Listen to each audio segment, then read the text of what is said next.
Okay. We're good. All right, you ready? All right, we'll go ahead and call the workshop together for January 10th, 2022, City Commission. I'd like to welcome everybody, our new commissioner, Mike Norris for the police, and our reappointment of Terry Powell. We got them certified and reappointed, we got them reappointed Monday the 3rd, based on our charter, so business could go on. For you, the workshop, we have the approval of the agenda as presented. Behind your agenda will be the minutes from the December 13th, 2021 meeting. If there are any additions or deletions or corrections to the minutes, if not, we'll make okay from everybody to add to the consent agenda.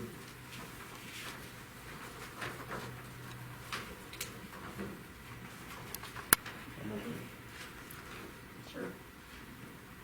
Okay.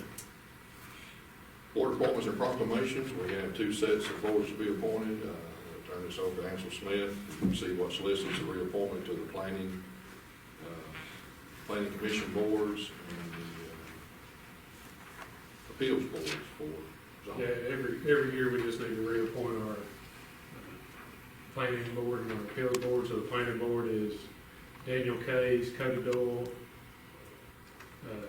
Stephen Ryan, Ryan Fairclough, and Philip York. So we need to reappoint them. And the appeal board is Steve Hendricks, Johnny Bradford, and Larry Case.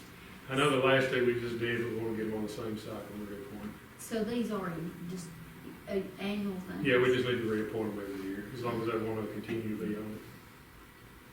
They all agreed to be. Yes. Do anyone have any additions, deletions, or okay with the reappointments of these boards?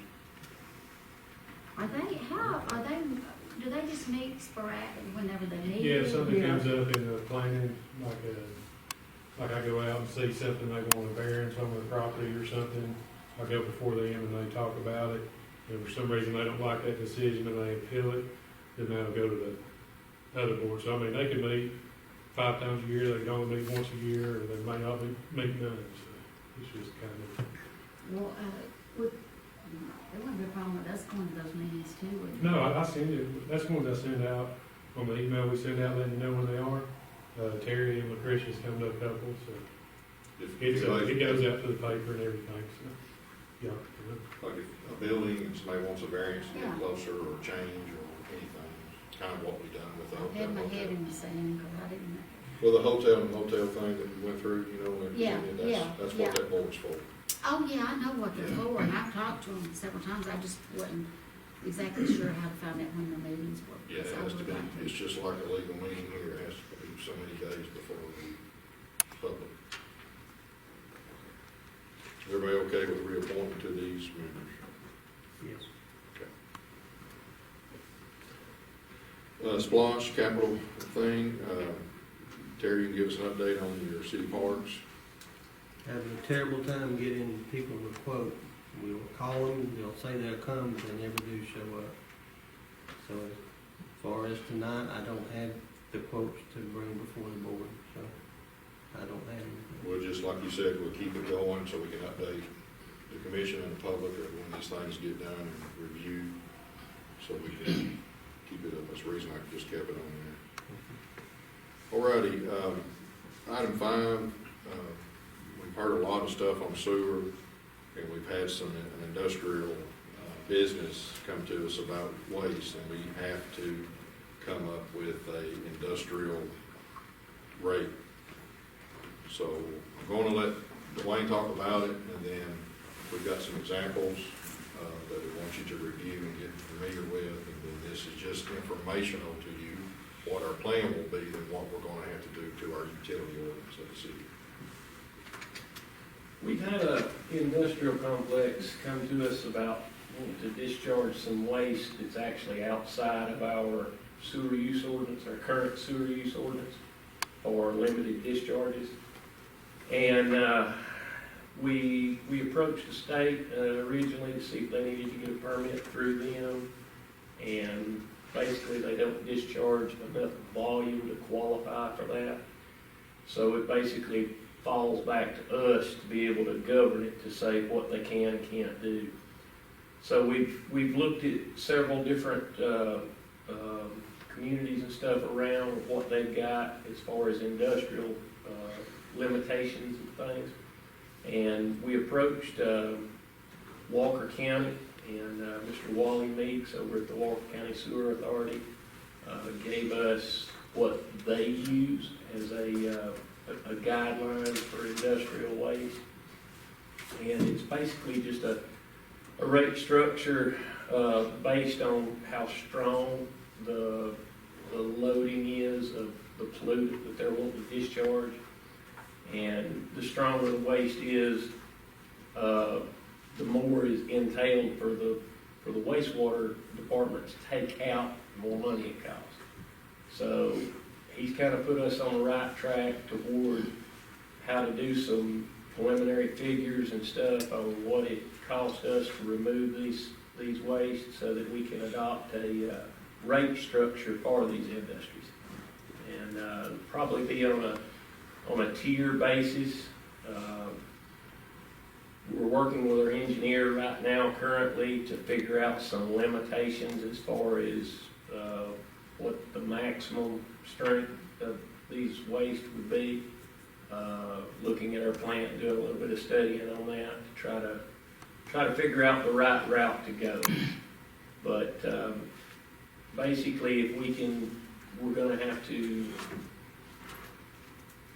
go in and kind of amend our use ordinance and have an industrial use ordinance as well that will apply to such businesses as this when they're wanting to do things like this and discharge something that's outside and above our current sewer use ordinance, which it was basically designed as a municipal use ordinance, you know, for homes and stuff, not really for industries. So it's not an existing business we already have? It is. It is. Oh, it is. We've got Okay. all of our industrial usages, we're seeing numbers that are way beyond our current use ordinance from somewhere, from somebody. And it's really got ahead of us through the IDA on Project Flavor, when we started doing more studies for that. And it's part of our due diligence that LAD is doing for us, based on our pump stations and our permitting currently with EPD to discharge back into Lookout Creek. We've got some numbers that are concerning. And municipal sewer to industrial sewer is like night and day. And as Mr. Back explained, that they chose to go somewhere else. Some of these places may have to start doing their own pre-treatment inside their industrial building before it reaches the city's facility.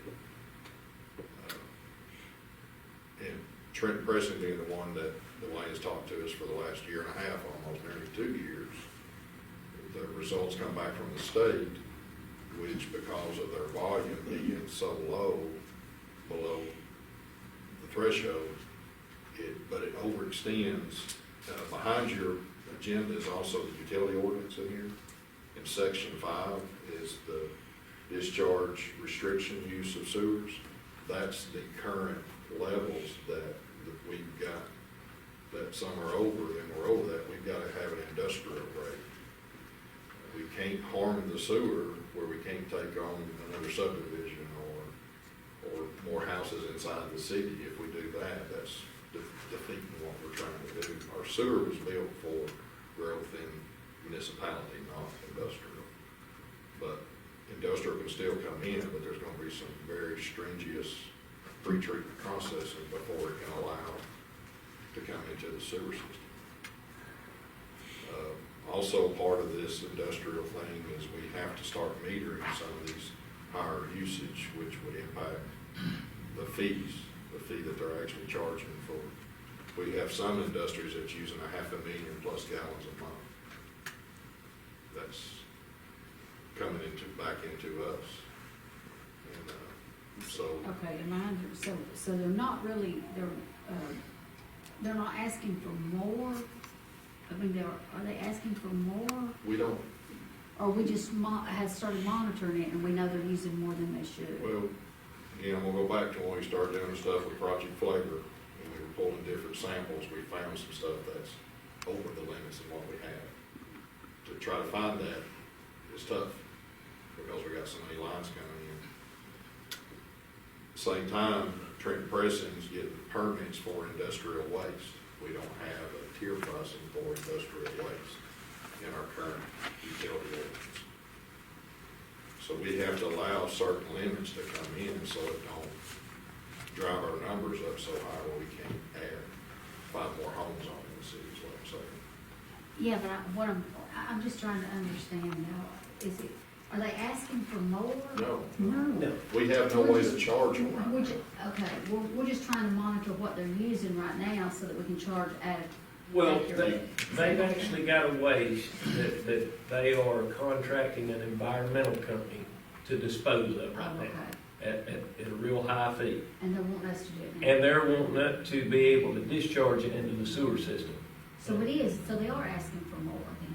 Well, it's not going in there now, but we have no way, Well, we have to test it, we have to, it has to be pre-treated to a point. When we first got the information from them, we had to go back and they had to ask for a permit from EPD, the state. And then now, EPD's come back because the amount that they're coming in is falling on our local use ordinances. They're gonna be allowed to do it as long as our utility sewer ordinance, that's what they're going off of. We don't have an industrial section of it, is what we're saying. So it is gonna be more. Was just trying to understand it. Is it more or we're trying to monitor what they're doing now, but it's more? There Well, will be more. There'll be more, but Okay. there's 2 different ways of judging as far as for sewage treatment. You've got hydraulic loading, which is the amount of water coming in the gallons, and then actual organic loading, which is the strength of the water. Grease, oils, fats. And so where our use ordinance is based off of basically homes and regular businesses at a certain strength, if you get an industrial complex coming in, they may put 1,000 gallons in that is equal to 500 homes in strength. I know, but I'm not being clear on this in my question. Well, What I'm asking is, so just because I know that I don't know about all the sewer, but I just know it's stress right now. It is. And what my question was, are they asking to put more they're, on our We're just having to sewer monitor system? what they're putting in. they're putting in a lot stronger rate than what we're allowing them to do now, Right. I guess.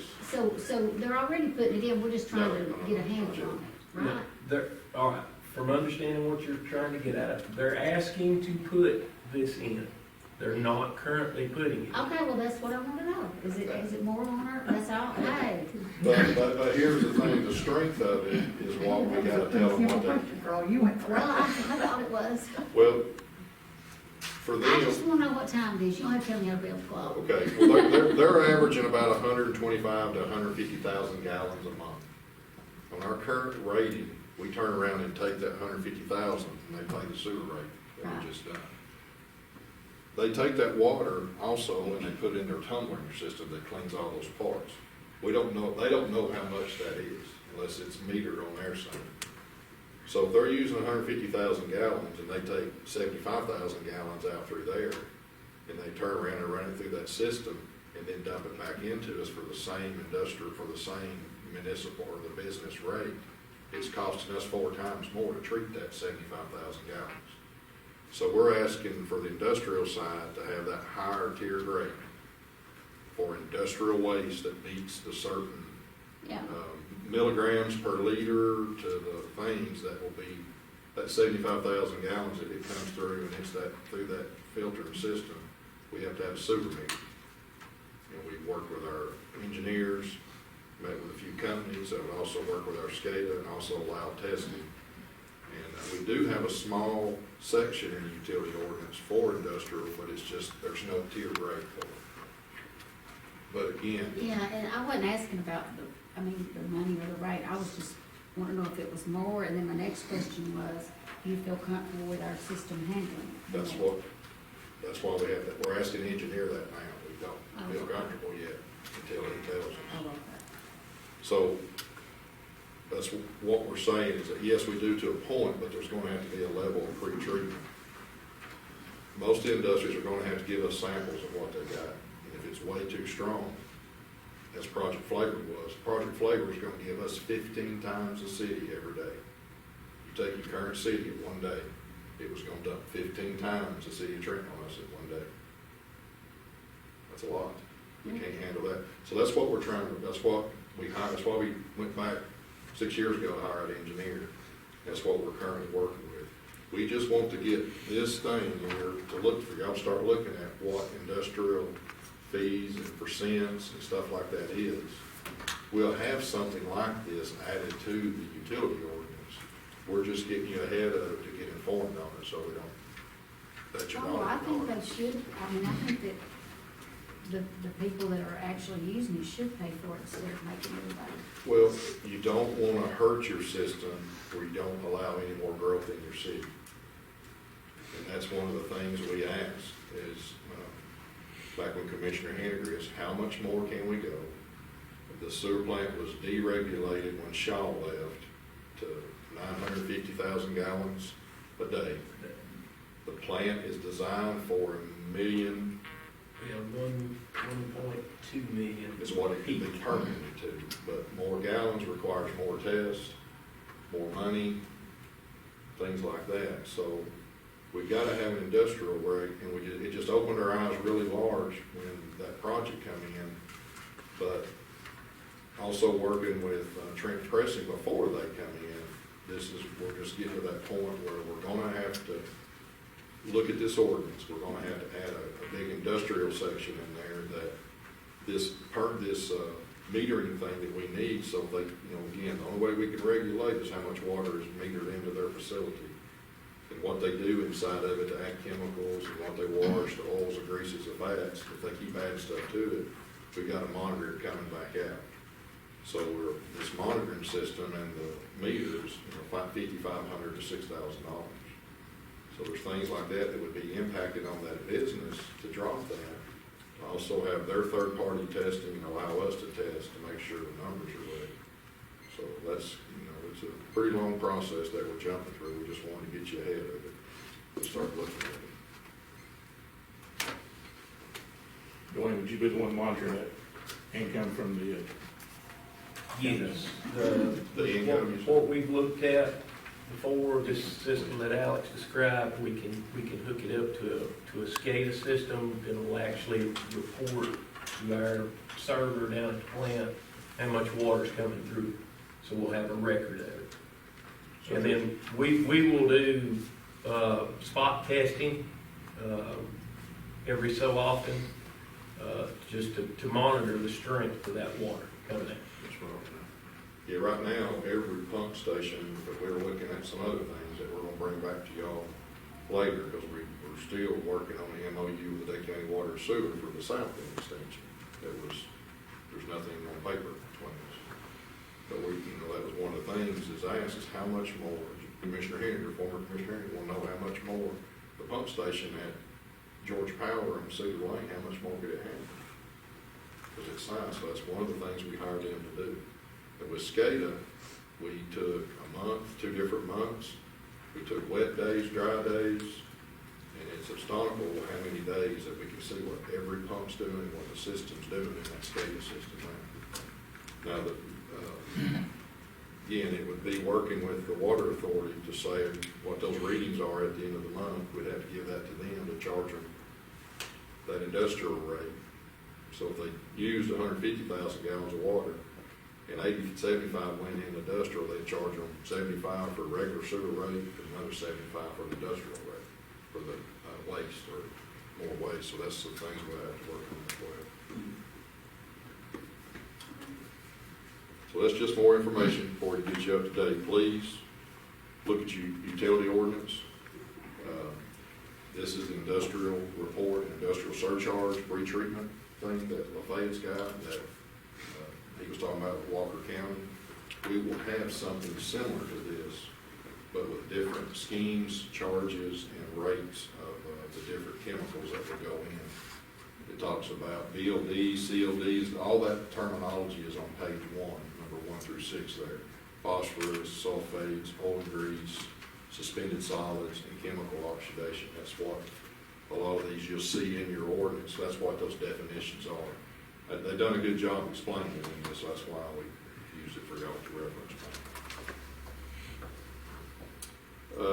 Update on ARP funding with sewer engineers. We are still awaiting a contract on the engineering for the bar screens that we talked about. Dwayne and I met with James and Dylan. We spent quite a bit of time, gave him the okay right after our December meeting, and then the holidays hit. So he should have us a contract soon. We'll get that to you to review, and also the attorney if you got any questions. But we're still moving forward for the engineering for the bar screen with the ARP funding and get out for bids on the procurement process. All right, item 6, discussion of an update of the steel spirits ordinance. When I sent y'all out the information or text about getting stuff for the agenda, that was one of the questions that was asked by Commissioner Wooten. That same day, I had already put a phone call in to Brian Walmack, the city attorney, and he did call me back later that afternoon, Monday afternoon, and they're hoping to be 2/3 through with the ordinance. Again, preliminary. This is nothing that's installed yet.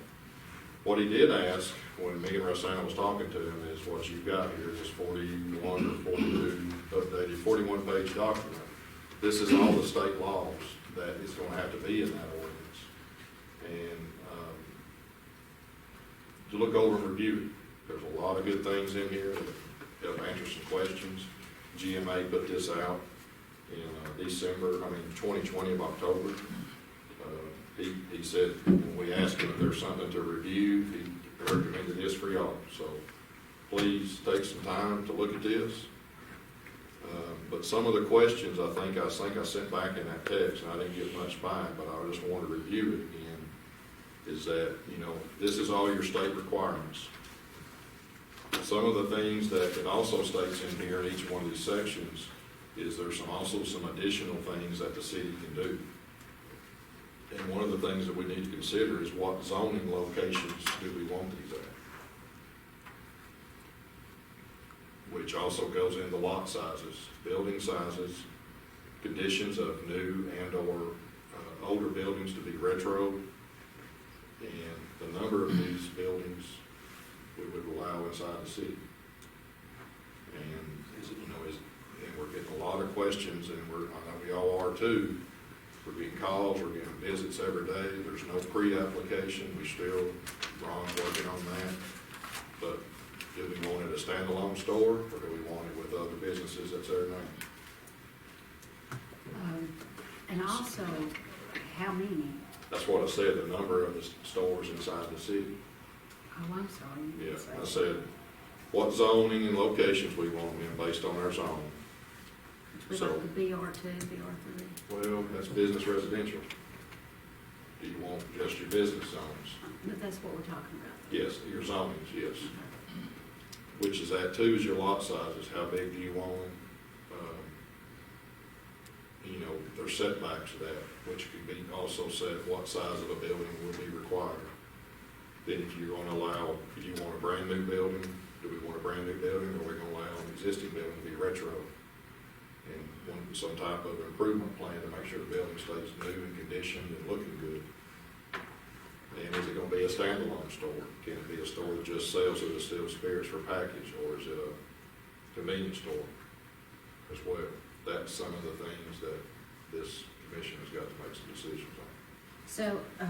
So our attorney, Ron Womack, is drawing us up a Preliminary draft with the state things that's in this, and some things that, some of his guidance. maybe some recommendations or something. Yes, but some of them was what he was telling me that we need to start considering. That's why I wanted y'all to think about this. I say when we get the preliminary ordinance in, or the preliminary draft in, we get it to everybody. You read it along, don't hand it out yet. We don't need this, we don't need several versions throughout the city and business owners and stuff yet. Think of these questions. Think of your personal questions of what you want to see and what's best for the city. And, you know, we've said this, you brought up, Monda, that we got to take our time on this. There's no hurry in this. We want what's right for our businesses, and we want what's right for the city. Absolutely. So that was what, But we do want to do, I mean, like, I don't want, you know, everybody knows that I was against it, but, you know, that's me personally, and I went and voted my conscience. I voted my conscience, which was no as well, so. But we're not here to push We're our not here to do personal that, agenda, no. we've got to represent the people, so since they have voted it in, yeah, we do have to take our time, because we want to do due diligence. That's right. But I don't want to be, and I hate to throw darts, but I don't want us to be perceived as like when the county passed their thing, it was like, it passed, I heard this from so many people, I know you have too, it passed, and then it was like, they tried to rule and regulate it to death to where they could still control every little thing and couldn't, you know, I don't want us to be like that, I want us to. You know, we done that when we done ours after that as well, and y'all brought that up. When we done the sales inside the consumption inside the city, the sales, we regulated that back off. I'm just saying it for my behalf, because I know people knows I was against it, but I want them to know, I want the people of this city to know that I am not here to push my personal agenda, and they have spoken, and I will do my very best Well, that's what to make it the best that it can be. we're supposed to do, what's right. Again, we got the Yeah. law right here. Yeah, I'm not gonna try to, Yeah. you know, But it also talks about schools. There's certain things in there from property line to property line. There's certain things from front door to front door on footages. So and we have to take that we seriously. gotta take that serious, and everybody's asking about application. When we get all of this done, and our draft ordinance and whatever amendments we have, then we will draft that. I guess there's not really a time limit. We spent some time before we done the consumption in the city, but we want to make sure it's right, and that was one of the biggest things that we all talked about, is writing it down for the size of the seating. I think they had like 60 seats, we made it 30. We took a lot of those regulations down from the counties as well, but spend some time in this, I really do. There's each section it talks about in there what there is, and there's a lot of things that, the Sunday sales is on here as well. That's another thing that we voted for. You need to look at that. There's also a different taxation that the commission can put on Sunday sales, consumption and sales. So there's another possible revenue to help keep the millage down, if we look at that. So Mike had mentioned the fees. That's the one thing. There's a maximum amount of fees that we can charge for a licensure by the state law, if anybody wants to license for a package sales as well. So there's gonna be some homework, and I think once that comes in, I'd like to get it to y'all. Spend some time in it, start Googling your notes on it. We need to come back and meet, compile, get back to Ron, and then see what the next draft would be. So I'm gonna ask for your help in this. I mean, it's our due diligence, as we're saying, so as soon as that gets to us. And this was some of the things that he told us to start thinking about, to get your minds thinking. The zoning locations, the lot sizes inside that zone, conditions of building, if it's a new building, or if it's a building that's being remodeled, what requirements we need. Do we want standalone stores? The number of stores based on population, so we can either start looking at some scenarios. I think one of the gentlemen that was here before, Jay, I guess it was Jay, said that certain sizes in certain cities only require certain ones. And, you know, if we just done one store, how's that fair? What's the... You can't monopolize. Yeah, you can't not, but what's the, and then you got to turn around and figure out how you're gonna make that fair. For anybody to pull it in and you just pull it out of the hat. You know, I don't know, that's the things we gotta think about. I know I've talked to a couple of different mayors, but now, remember two of them that I've talked, or three, and two of them I talked to, which we need to figure out find out how they did that, but they really favored the lottery. Because they said, what'll happen is if you, no matter how you pick, you're gonna be accused of not being fair. Because it's gonna be, well, you didn't pick me because I'm new here. You know, you picked, you know, and then if we pick someone, or however we do it, somebody that's been here forever will say, well, that wasn't fair, I've been here forever, and then you know how it is. Yeah, and Ron's looking at other cities, and there was one little city, I want to say, is it Lowerly? It's got one little store in it. It's a small city. And other things that we're trying to look at and see what they have as well. So, you know, again, talking to other mayors that has this, that went through the other way based on that and seeing what they have, you know, that's what we got to look at. Figure out what's the best for us in our city. We just don't want them everywhere. No. And I don't either. I mean, one way is if we do standalone stores, you know, a store by itself, kind of like what you see at, I guess, Valley Liquor up there in Tipton. I won't say that small one that Ron was telling us about, it's a standalone store. How many do they have up there?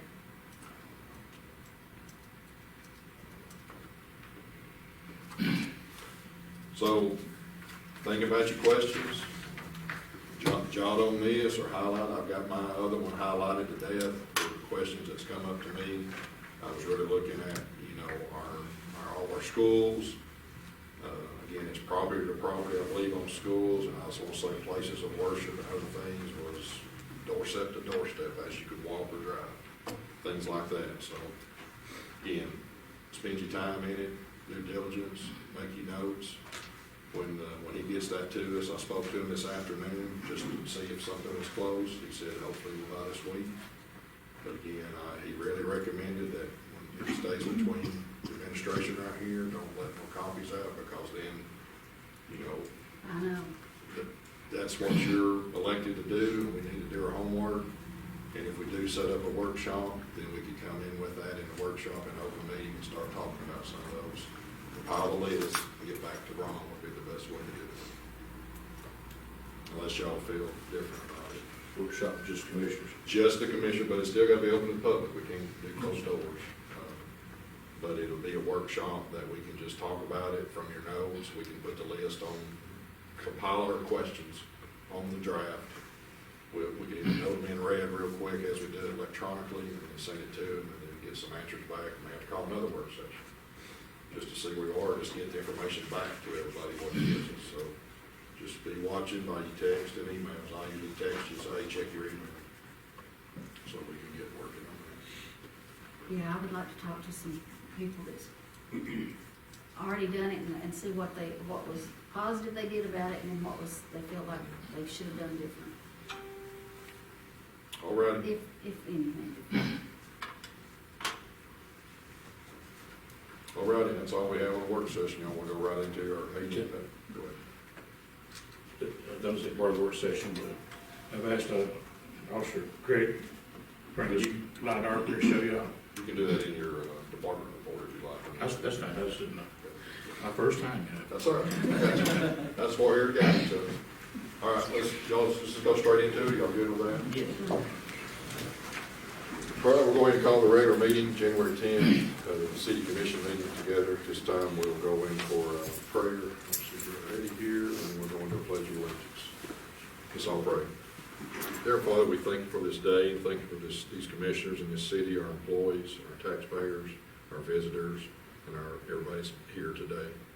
Be with us as we go, starting a new year of 2022, and lead and guide us as we prepare for the future of this city, and guide us as we go through that with good input from our citizens, our voters, and clear minds, and working together as one for the better of our city. Thank you for what you do. Lead and guide every one of us here tonight in your precious name. Amen. Pledge. Pledge allegiance to the flag of the United States of America and to the republic for which it stands, one nation, under God, indivisible, with liberty and justice for all. Thank you, Don. And this is a regular scheduled meeting, takes place the second Monday of every month. Legal notice this meeting was given to the media. We also will give them yearly meeting schedule, and agenda topics come 1 week before to give time for the media and for the public to have any questions or comments with the agendas. This time, we'll take a roll call. Commissioner House. Here. Commissioner Powell. Here. Commissioner Norris. Here. Commissioner Wood. We do have a quorum. This time, we'll go into department reports, and Commissioner Norris. I've asked Officer Craig to come show you all the LiDARs that y'all approved, I think last meeting. Yes, sir. They did come in, there's 2 of them. I haven't seen the actual figures, but it's my understanding that the units, since they arrived, the officers have been using them. They're almost half paid for already, just in revenue. This revenue's being generated, both on our main highways. Would you mind going to show them how that unit works? Yes. It's not conventional radar, this is LiDAR. No, this is laser. LiDAR, that's what said LiDAR. Yeah, this is, No, it's integrity. no, this emits a laser beam out, I think it's, what is it, 1,000 feet? It's only 3 feet wide. Yeah. It's very vehicle specific. I already written one ticket off of it tonight. And it'll tell you if they're speeding. Oh, yeah. It gives me, there's a little red dot when you look through the viewfinder.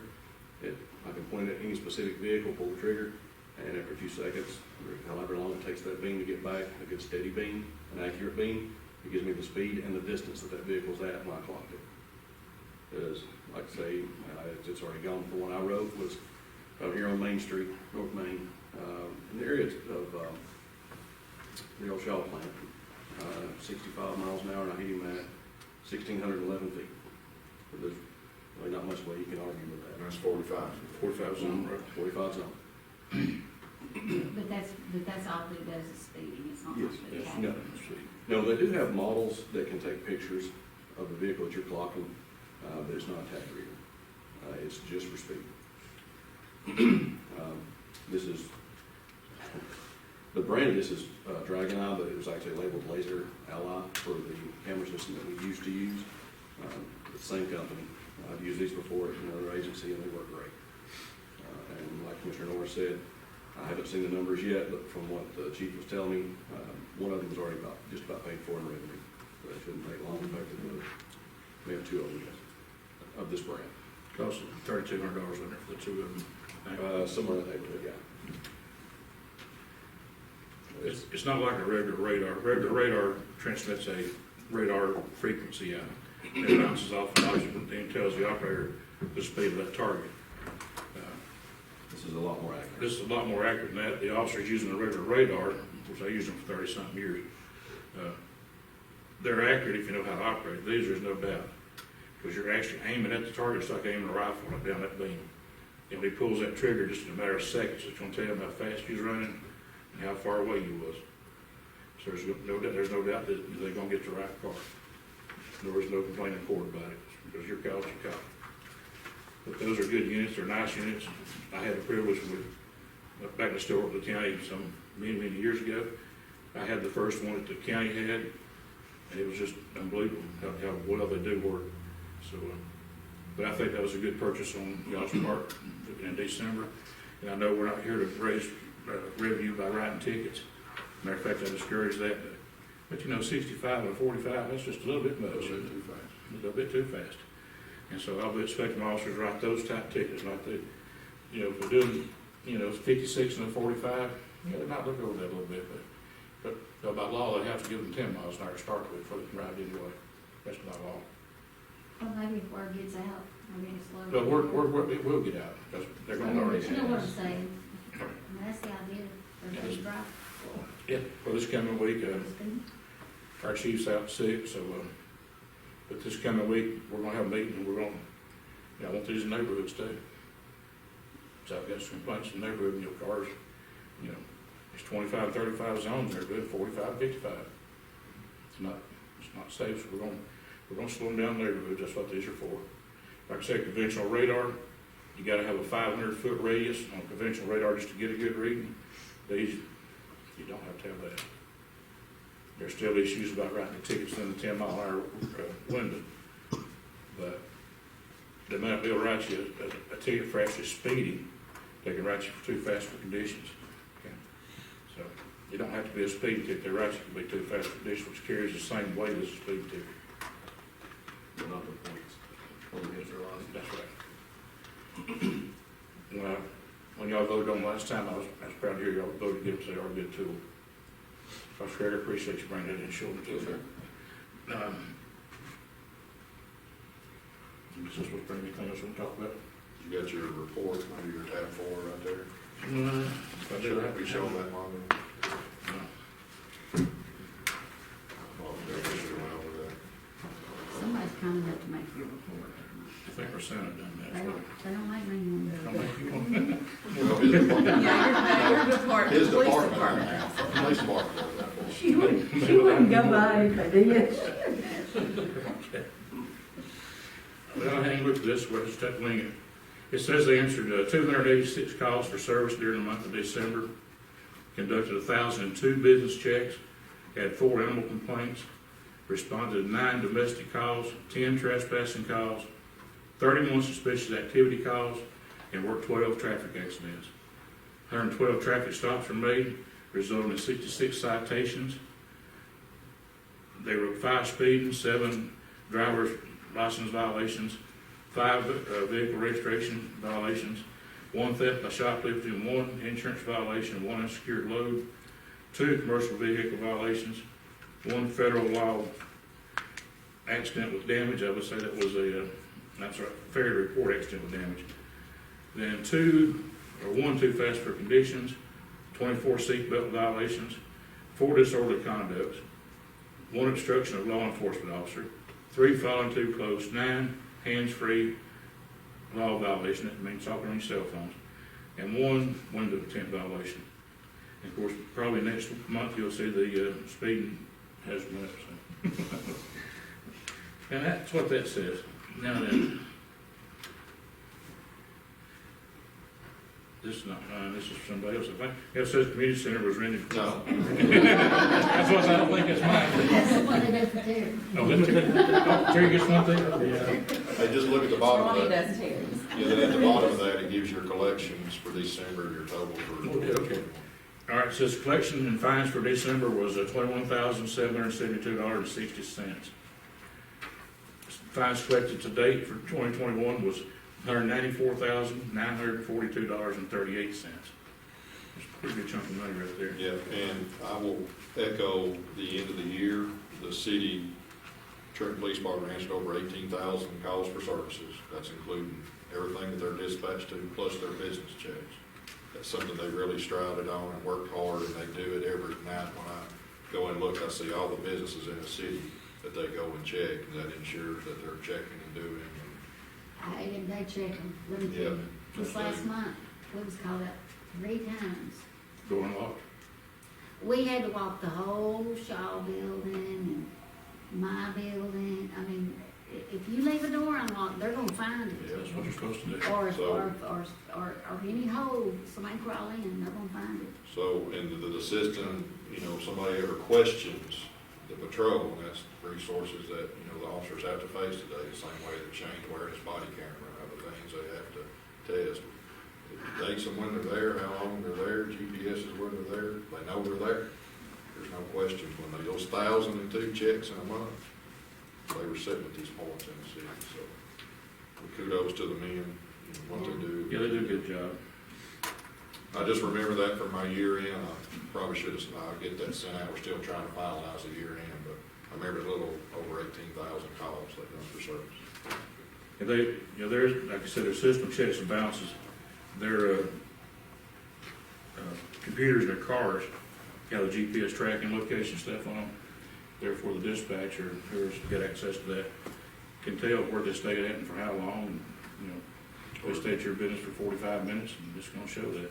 Heaven forbid they get in trouble and need help. It's going to let their brothers and sisters get there to help them too. They start hollering for help or they've been in a fight. I've told this a few times, but one officer got in a fight at the city park. It was a county officer, and all I could hear was bits and pieces, just get me help. That's all we could hear. His radio got threw off his vest. Luckily they found him. Now we know where they are and start hollering. That's another kudos to them as well, that we can see where they're at. We didn't have that back in Nodell County. It's a good thing.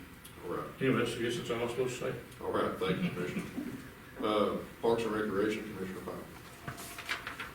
Okay, it's a slow time of year for us right now. The community center was rented 105 hours last month. We had 6 animal control work orders. We're just doing routine maintenance with leaves, sticks, whatever. That's all that's going on now. There's no sports or everything. Just making sure everything's kept clean I'm trying to get quotes. and trying to get close. Yes, sir. It is a hard time. Thank you, Commissioner. Commissioner House, Fire and Utilities. Okay, well, we'll start with the sewer department. And we had 20 underground locates, 4 emergency locates, and 8 sewer calls for the month of December. And inspections, there were 7 additions and remodels. They completed 3 electrical and HVAC plumbing inspections. The fire department, this is for the total for 2021. We had a total of 934 calls. 555 of them were dispatched and canceled.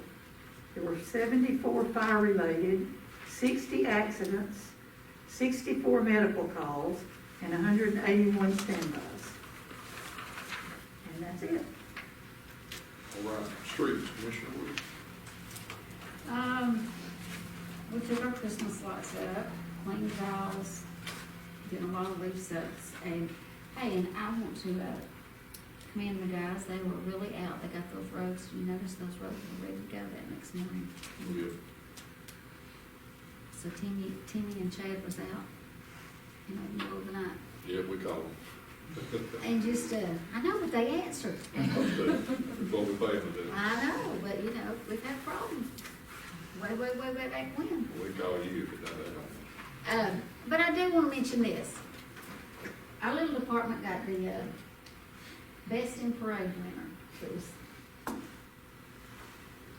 well, I guess it was the best. I was looking to say what place it was, but I guess it was first. That was a Christmas parade. It was a Christmas parade, yeah, and, Congratulations. I mean, that must be a good float, because you know, we won 3rd place with it, we won 2nd place, and now we won 1st place with the same float. Maybe it's time to do a new float.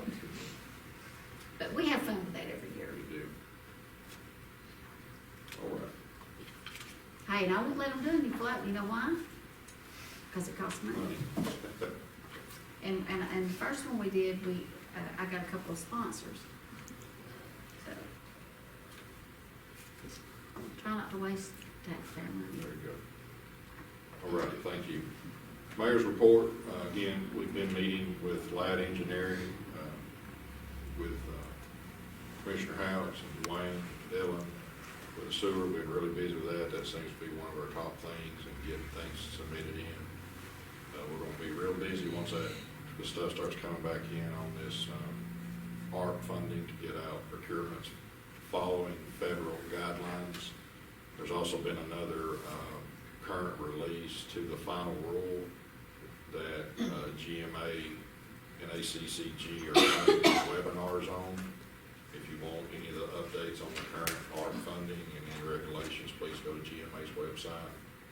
Look at it.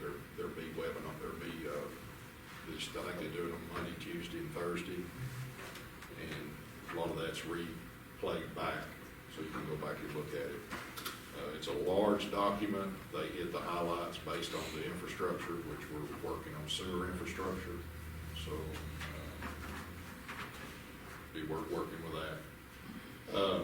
Also, GMA, a new document that was done August of last year. This is the lost local option sales tax. We mentioned a while back that we're going to be starting negotiations with the county on our current 80-20 split, either to continue that or keep it going. So we will be following that process. It talks about the process in there, things that we can do. So again, I ask you to really look over it.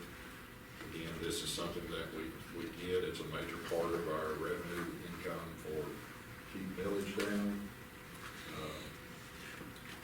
So we'll keep you informed on that as it comes about. And if you got some ideas, please let us know so we can get that forward to it. Well, I would like to know, when is the last time that the city and county It does it every 10 years. 10 years ago. It's only been redone. I believe, can't remember what, I think it was either Harris, I believe, or Emmanuel, I can't remember one of those. So it is done for 10 years. Yeah, so. Or, yes, ma'am. I just never remembered it being done. Yeah.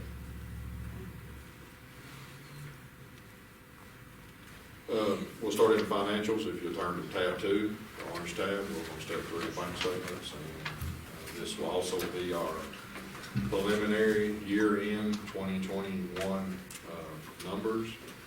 We are still tightening everything up, getting everything, I guess, expensed 100% out for 2021 by invoices still coming in now that was purchased dates. We look at purchase dates and make sure that we're still paying out of the 2021 budget, and also get prepared for our audit. General fund balance ending December 31st, 2021 is $725,406.30. The bank reconciliation is the sheet behind that.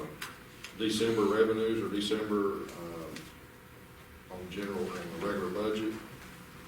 Taxes collected and revenue is $286,439.08. That's on page 2. Go to page 8.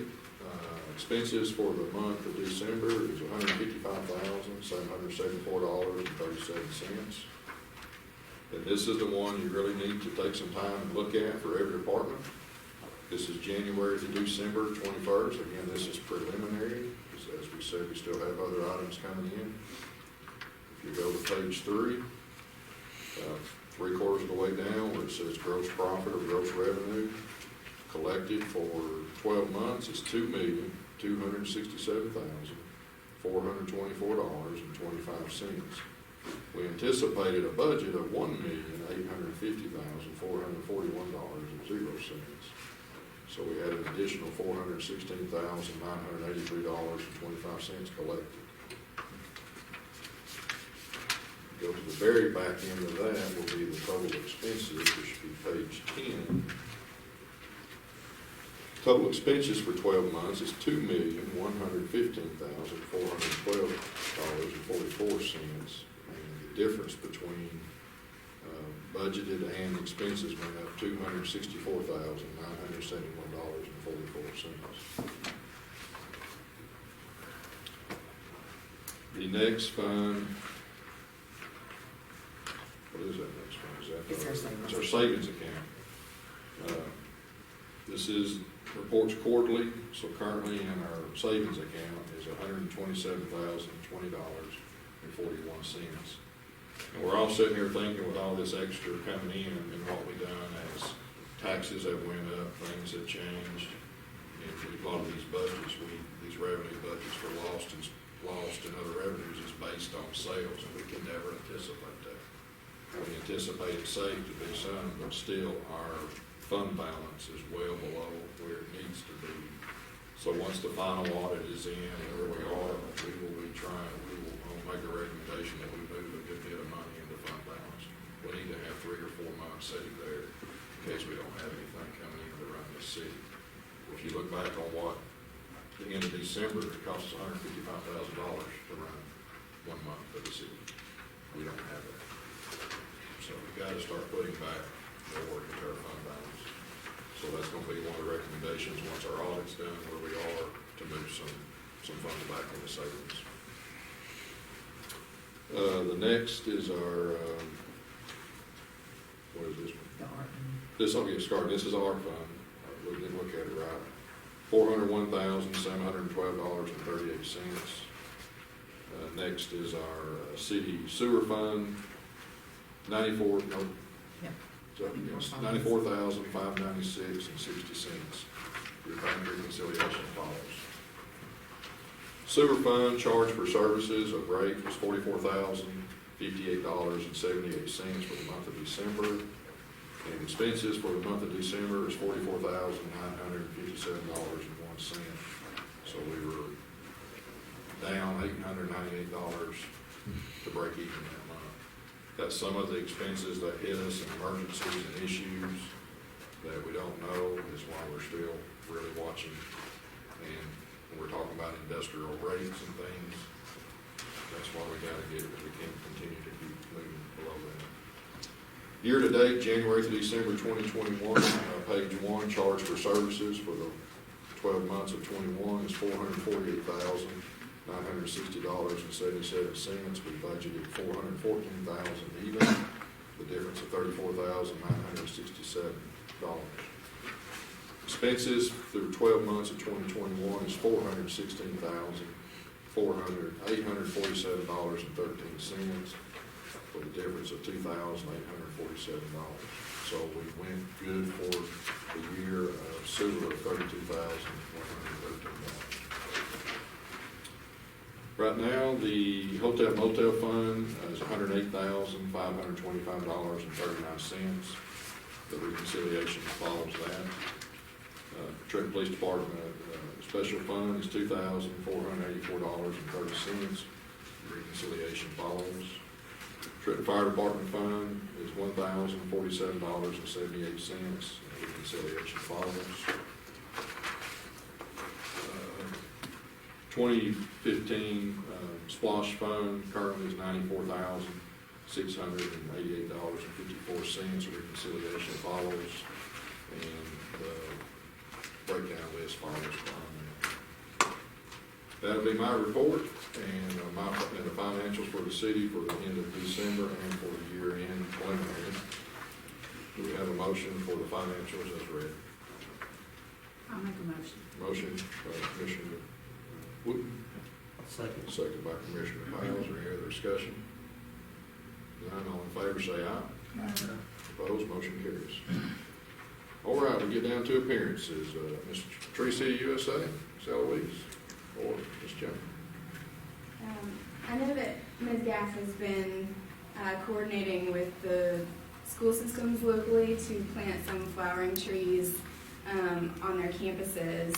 I'm not sure exactly where those are located, but I believe she's been working with both the high school and the middle school. And then I'll be at the city park this week. I have a lot of perennial bulbs that I'd like to put in the ground in those planter beds that are there. So if anybody wants to join me, they're more than welcome. All right. Our new manager for the library. I forgot your name. That's okay, it's Mindy. Mindy. Yep. And I believe when I was here last month, I had not even started. It was the day before I That's started. right, you were starting fresh. Exactly, so I've been there about a month, and I have a few little updates that I'd like to share with y'all. Yes, ma'am. First is we also hired our new youth education coordinator. So we're really excited. He's going to be starting later this month. And that's going to mean that we're going to get all of our children and family programming back on board, and we're going to see more of that.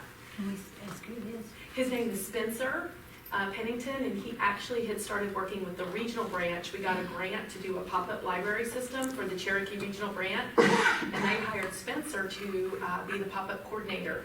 So he'd already spoken with some people around town looking at basically the pop-up library will take a little mini library to your event in your community to try to reach out to aspects of the community that maybe aren't familiar with what the library can offer. So that's a part-time position, and he was in that role, and I really enjoyed working with him. I did some training with him. He is a former middle school teacher, and we asked him if he was interested and wanted to apply for the job, and he was. So we hired him on, I guess it was official last week, and he will be starting January 19th. So I put a little bio up on the Facebook page. He's young, energetic, and very much a self-starter, so I'm really excited about what he's going to bring to the table. We've implemented a new teen program, starts this week, oh my goodness, and an adult program. They're both going to be this Thursday, the teen program and the adult program, where it's basically going to be a monthly idea that's going to change each month, a different theme. This month, we're going to do origami for the teens, and the name of our teen program is It's a Teen Thing, and I've already been asked, can little brothers and sisters come? I said, no, it's just for the teens. So I'm excited about that, and our first adult programming on the schedule is juggling. So if anybody wants to come and increase your white and gray brain matter, that's what juggling will do for you, believe it or not. So that's going to happen Thursday at 5:30. Let's see.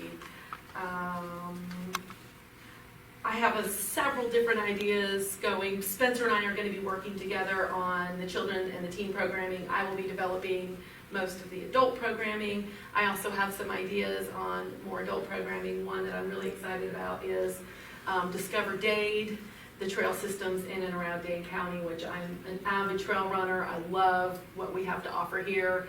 And I'm in contact with a couple different of the folks that help maintain and volunteers that work the trails, as well as at Cloudland Canyon, and I'm going to be introducing that, where we have some trail maps and maybe get people interested in maintaining the trails and going and exploring on the trails.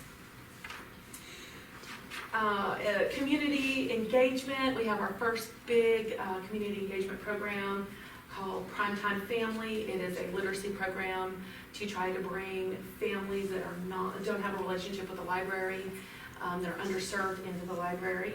And we do have Alliance for Dade has helped us out. They're going to be providing a meal. This is a really unique program. We bring families in, we share a meal with them, and we have a storyteller and a scholar read a story and basically do some Socratic open-ended questioning to help families basically understand that they can read to their kids and enjoy that aspect of literacy. It's a 6-week program, and like I said, Alliance for Dade, as well as the Trenton United Methodist Church and Wildwood Lifestyle Centers have all donated their time, and they're all going to be providing meals for the families at the library. Is this the same program that? Done in the past? Yeah. They have done it in the past. Oh, okay. Yes. I was just wondering if it was something. It is, I think 1 year, maybe 2 years, they focus primarily on inmates and their families. This year we are specifically targeting families and trying to invite them in. And we've got Elizabeth Holdaway. She works at the elementary school. She's working with the counselor there to identify families that might benefit from this service. So she is our community organizer, and she will be recruiting those families for us. I also want to let everybody know that I have reached out to the local schools, and I'm really excited. The elementary school media specialist, the middle school media specialist, and one of the high school English teachers, we all are going to be working together to make sure that we are promoting literacy together in the community. And I'm meeting with Molly tomorrow to discuss getting all the students in her English class, not only with library cards, but signed up for our Libby, which is the mobile app you can have on your phone and have access to audiobooks from all over the state of Georgia. You can also have e-read books on that app as well. So I'm thrilled to work with her, and I have 2 other meetings set up with the media specialist to see how we can partner and collaborate together to make sure that we are providing resources and books for our community. That's about all I got. You take a breath in between all that. Well, like I said, it's my first official meeting with actual numbers and stuff. Well, you've hit the ground running. I will appreciate it. I seen y'all leaving late one night when I was coming back into work too. I seen y'all walking back out there. And we're back to our regular hours. Some Yeah. people were wondering, we are open till 7 twice a week, and that's Tuesday and Thursday. That's to accommodate some of our programming that we're going to be putting in, and how much we appreciate, the library appreciates the money that the city gives us every year. So hopefully you understand how important the library is, and I have gotten to know a lot of members of the community who've reached out to me, and it's really a special place, and our library is very important to a lot of members of the community. So I feel privileged. Very well used every day. Encourage people to stop by there and see what's going on in there any time of the day. I appreciate that. It's always.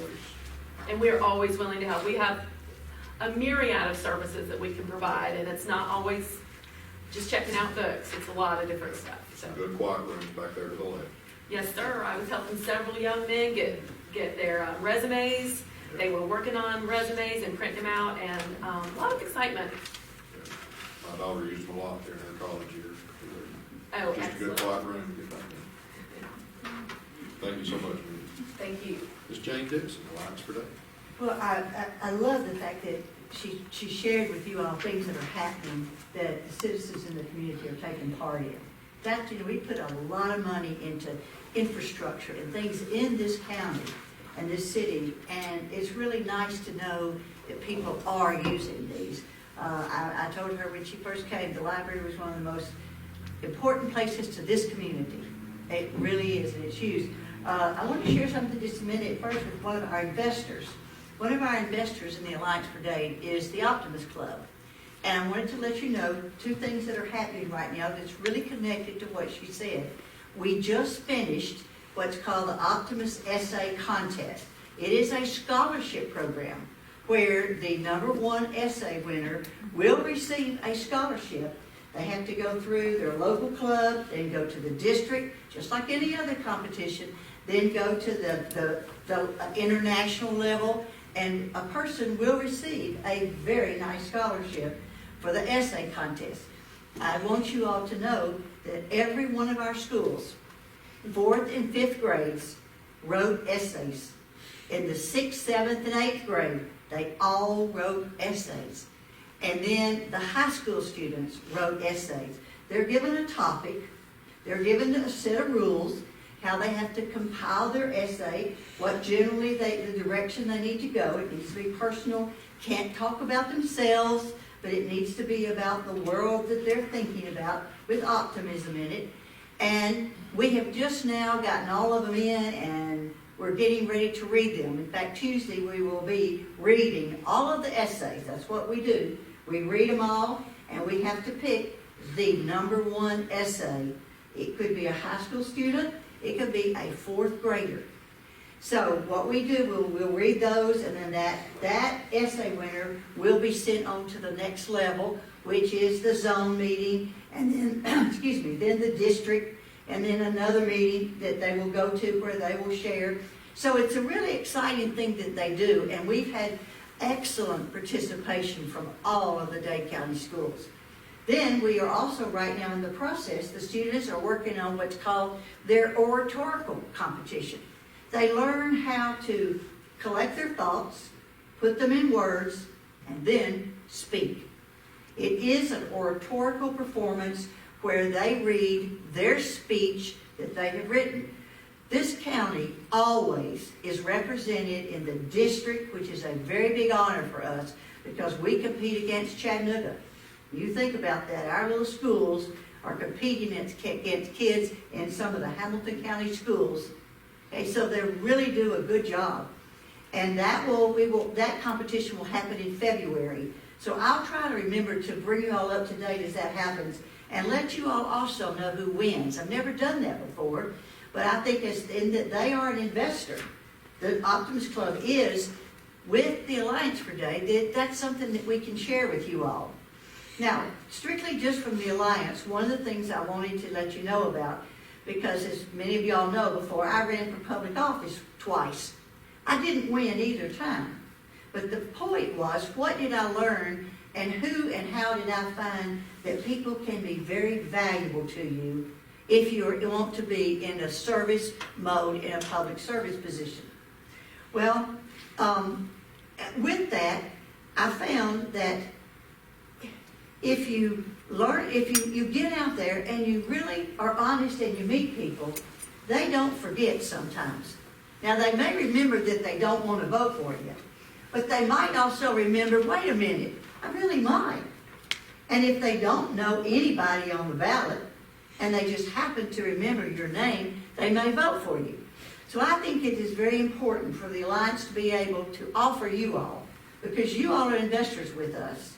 And one of the things we should be doing for you all would be promoting and finding ways that our community citizens can know who you are, how fairly you operate, how you sit here and do this, and how you answer the telephone when people call you, and you get back to people with their questions about our citizenship.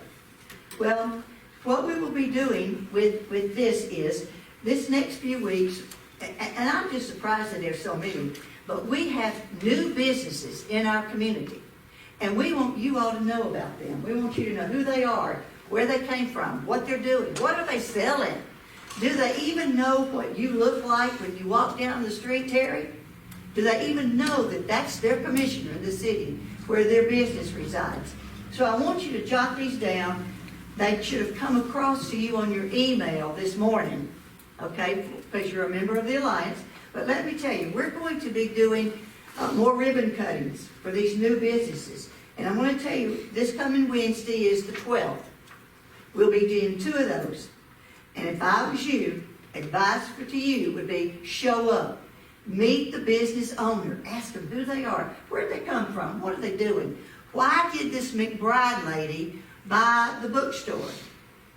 She's new. She's here with her brother and her daughter, and they have bought this bookstore. And they want to make a really good community service bookstore out of it. You ought to go meet them. I've met them. Well, great. They're nice folks, y'all. And they need to meet the people who run the government in the city where they chose to take a risk. Remember, I've always told you, start a new business in a small community. Be prepared for the risk. Okay? It's there. Now, also on Wednesday the 12th at 1 o'clock, I think this is very exciting. We're having a ribbon cutting just right around the corner. You can even walk if you want to from the bookstore around there, down the elementary school to the place called the Birdie Bistro. Now, if you haven't heard about it, I'm going to tell you, have you ever thought if you were going to do something and people were going to either be a patron of yours or not, what would be one reason that they would? It might be because you've done something in the past that was good. Melanie Thatcher. She owns Thatcher's. Well, she's starting this new little venture of hers. It's called the Birdie Bistro. And if you think about Thatcher's, what do? They first have good product. They second have superior service when they can get employees. And third of all, it's a nice environment. And they've been very successful in this town and many others. Well, Melanie is opening a new place. It's going to be there for breakfast, 6 a.m. in the morning. When she told me 6 a.m., I thought, whew, somebody else is going to have to eat there besides me, because I'm not going at 6 a.m. and eat breakfast. But 6 a.m. until 10:30, I believe, is breakfast. And then from 11 until, I think, 2:30 is lunch. You got to eat their chicken salad. So we need to start visiting some of these new people and support them so they can make this work. Thursday is their grand opening. So we're going to be there on Wednesday and welcome them. And if you can come by and speak to them. They've been working on this thing for months. Over a year. A year. And and they need encouragement from you all that, you're backing them. Okay? Because the businesses in our community support this town. Okay, we're also then having, I've got a list here, I'm on Friday, the place that was the nursing home. Okay, it's now a hands-up operation, but they have something which is called the Hope House Cafe. Anybody been there yet? Well, they're open, and we need to go, folks. We need to pack the parking lot and go and support them. Friday, 14th at 10 o'clock, we will have their ribbon cutting. We will be there. Okay? I'm sorry. Tuesday the 18th at 3 o'clock, we will be doing another ribbon cutting. Anybody know what a Druid's Lair is? You do? Dex, you know what Druid's Lair is? I've not been in there. I'm familiar. I mean, you know what Druid Lair is. Yes. Okay. Is that, yeah, I bet you do. Yes, it's a game place where they have tables in there and you can play any kind of games you want to play. Nice place. Young lad was a school teacher. His name is Nick Wilson. And he owns it, and y'all, he's the nicest young man. His wife teaches at the high school, art. And we're going to do a ribbon cutting for him. Most people, maybe like some of us, we don't know what they're talking about, Druid Lair. I don't know what it means something, y'all. It just shows that we're out of it. And they're in, okay? So go visit him, speak to him. He's up there right by right by your street, Monda. You go down that road there. Yeah, okay. Case Dye Clinic. The insurance company. Parker Insurance. Parker, right next door. And the nicest young man, he and his wife, you all might have seen them at the Date Expo. They were there with their products that they sell. So stop by up there. If you can't go to the ribbon cuttings, try to go by sometime and just introduce yourself. Tell them who you are and what you're doing for this community. Because your time's going to roll around again. And you'll want to know some of these folks because they're nice people. We have some other things that are going to be happening. The thrift shop, the Saks Thrift Avenue, it's a thrift shop. It's right now located in the little corner back in there, right over here by Gross Furniture, in that, that corner that goes back in there by... Behind the barber shop. Right, behind the barber shop. Well, we're going to do one for them, not this week, but it'll come out later, and I'll let you know when that's going to be. I believe it's part of Hands Up as well. Is it? Well, no, it's the, So, no, is it I not? think it's with the state. I think it's the Yeah. sexual violence and, Yeah, I think, Yeah. I remember it's tied to another good organization. it is, Alex, that is correct. It is tied to a very good organization. But I'm going to tell you, they've got more product. What, huh? Advocacy Center. Yes. But they've got more product than they've got space. So what they found out real quick was this town's got, well, help. Will provide them with product. And so they're trying to think what they're going to do, so she wanted to wait a little bit later. We also know, the little place down here that the Faircloths are doing? Y'all seen that with those decorations on that? They're going to be doing things there. So we want to look out for what people are doing, how can we support them, and we want people in our community to take a risk and for it to have been worthwhile for them. Because there are a lot of good folks who can run businesses here, and we want to have businesses that people from other communities will want to come in and see. And this young man, Wilson boy, who's doing that Laird place, people are coming from all around to come there. It's not an eat, drink, and be merry. It's a play games, okay? So that's what they're doing. So I just wanted to share this with you tonight, Alex, and thank you. I appreciate it, and for all you all do for all of us. Thank you. I'd like to add the Birdie Bistro. I've seen that from ground up. I helped put that together. And I am telling you, she's made a major investment. She just didn't go rent a building and put together a menu. I'm talking about, this place is beautiful. It is. I've been in and looked, and they are putting up the stuff, y'all. She did not spare any expense. I mean, this place is beautiful. That's for breakfast. 6 a.m. Breakfast and lunch. Breakfast and lunch. All right. Jennifer Blair, Town Creek Trail update. Wow, I didn't know that was coming up. Sorry, we just been keeping it on there if needed. Oh, good. If needed, I'm sorry. Well, I'm happy to report, the big thing is just that we're not done yet. We're still working on it. The hand railing extension has been ordered. It's being fabricated. We're going to be out there tomorrow. I believe Chief Smith is going to be there Wednesday or Thursday to double check about the section that's on the McBriar property. So we're still working on it, but we're pretty pleased with the progress so far. More update with that as part of the trail as well that you got?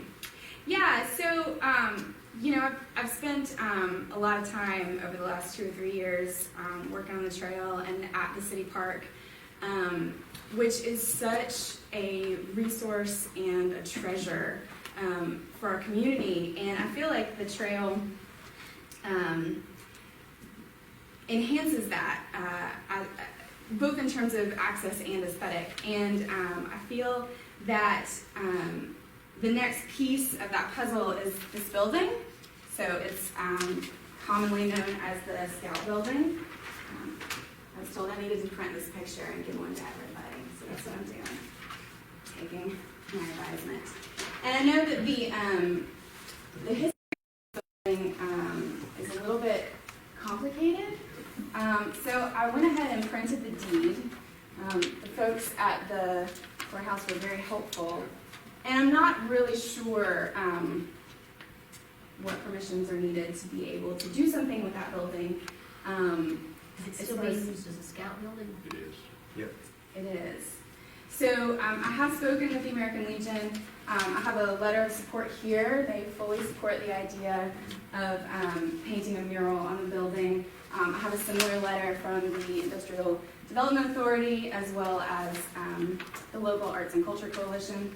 And so what I want to do is I want to paint a mural on this building.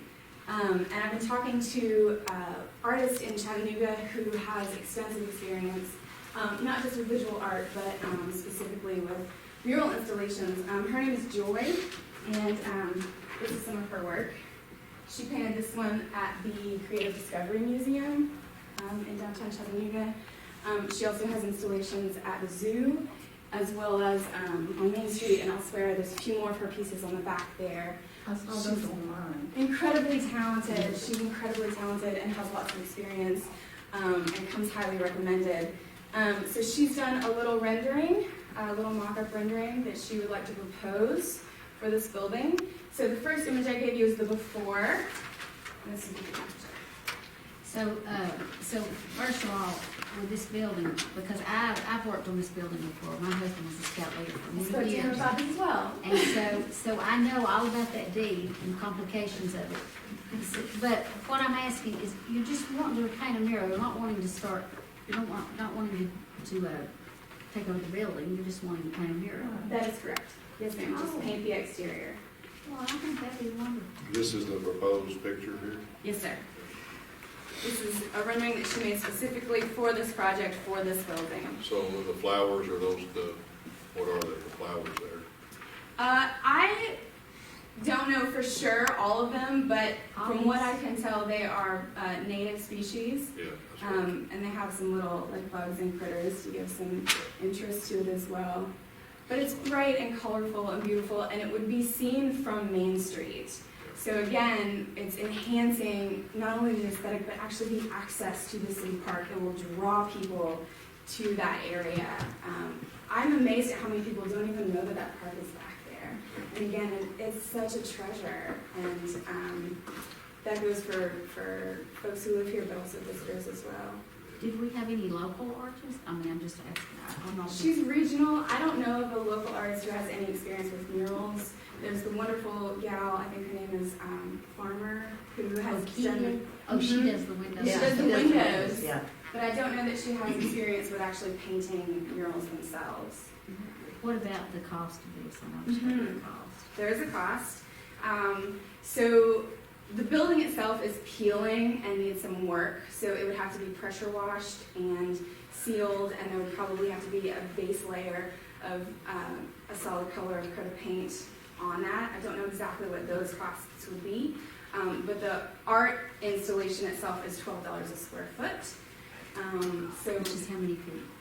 we're probably talking about between $8,000 and $10,000.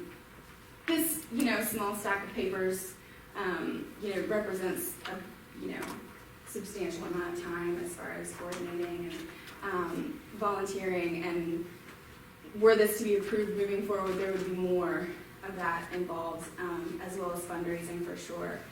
But that is not, that number does not reflect that time. So it's just the installation of the art itself would be around $8,000 or $10,000.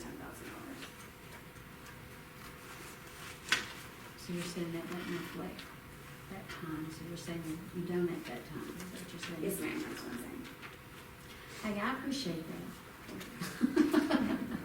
I mean, I know how hard it is donating. It's time And I know that, I mean, what are you getting out of it? It's a benefit for the whole community. It is. I mean, the creek walk's looking wonderful. Thank you. And I know it's hard. It's sometimes when you're doing stuff like that, because there's so many rules and regulations and ordinances and things, you have to, I know sometimes it feels like you're beating your head up against a wall, but we do appreciate it. I do. And my learning curve is so steep. I'm doing the best I can, but I'm making lots of mistakes, and I'm just You could make so much more working a job, couldn't you? So, again, I don't really even know what I'm asking for, other than, support. I don't know whose permission I need or what documents are required. It's, I guess when I started, that thing come up with former Commissioner and Alan Bradford was a big lead of us trying to get that building. They wanted us to take that over for maintenance and upkeep. We are currently providing power and water to that facility. That's correct. And we got to the point when the deeds were swapped back and forth, the attorney, and it come down to the last point is that we could continue like a lease of that building to the scouts on a year-to-year basis. We could not say, like it did in the deed, that it would be always the scout building. If they ever stopped using it and the city needed to do something else with it different, they could. So that's where it kind of led back to, was them to give it back to us, and it is in some rough need of some repair with soffits and gutters. I think there is going to be a gutter installed along the creek walk because of the splash issue.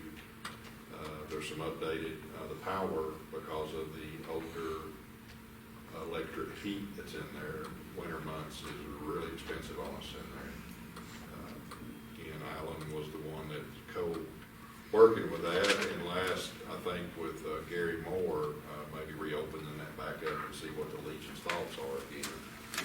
But if they're still willing to give that back, the whole facility, then we would have to go into a lease year to year to the Boy Scouts and Girl Scouts. I know the Girl Scouts use the building a lot.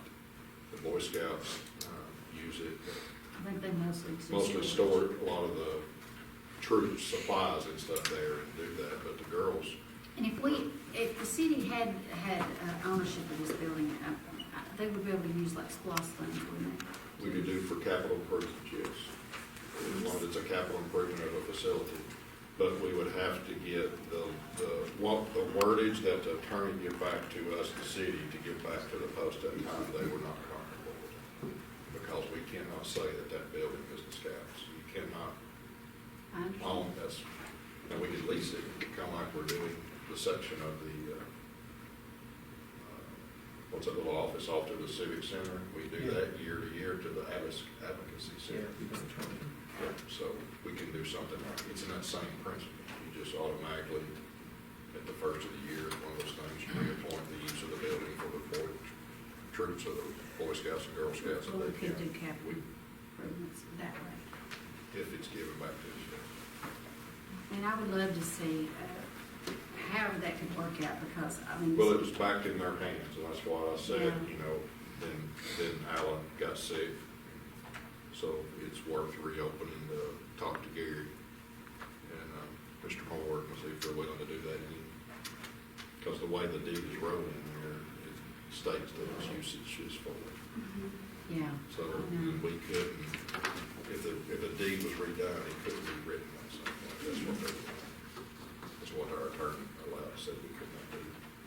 And the only other thing about this is when Terry mentioned, or we were talking about, is that it has to be presentable to the public and what it would be, if that's what it would be. Mm-hmm. I think that's the only thing that I think the city would have to be, or we should be concerned with, but supporting what it looks like, it would be wonderful. I think that was the only concern. Nothing divisive, Yeah, nothing controversial, yeah. Nothing obscene, certainly. We definitely want it to reflect, the park itself and the town creek and, I don't know if it needs a vote or just a look at and y'all are good with. What do you think, Madam Clerk?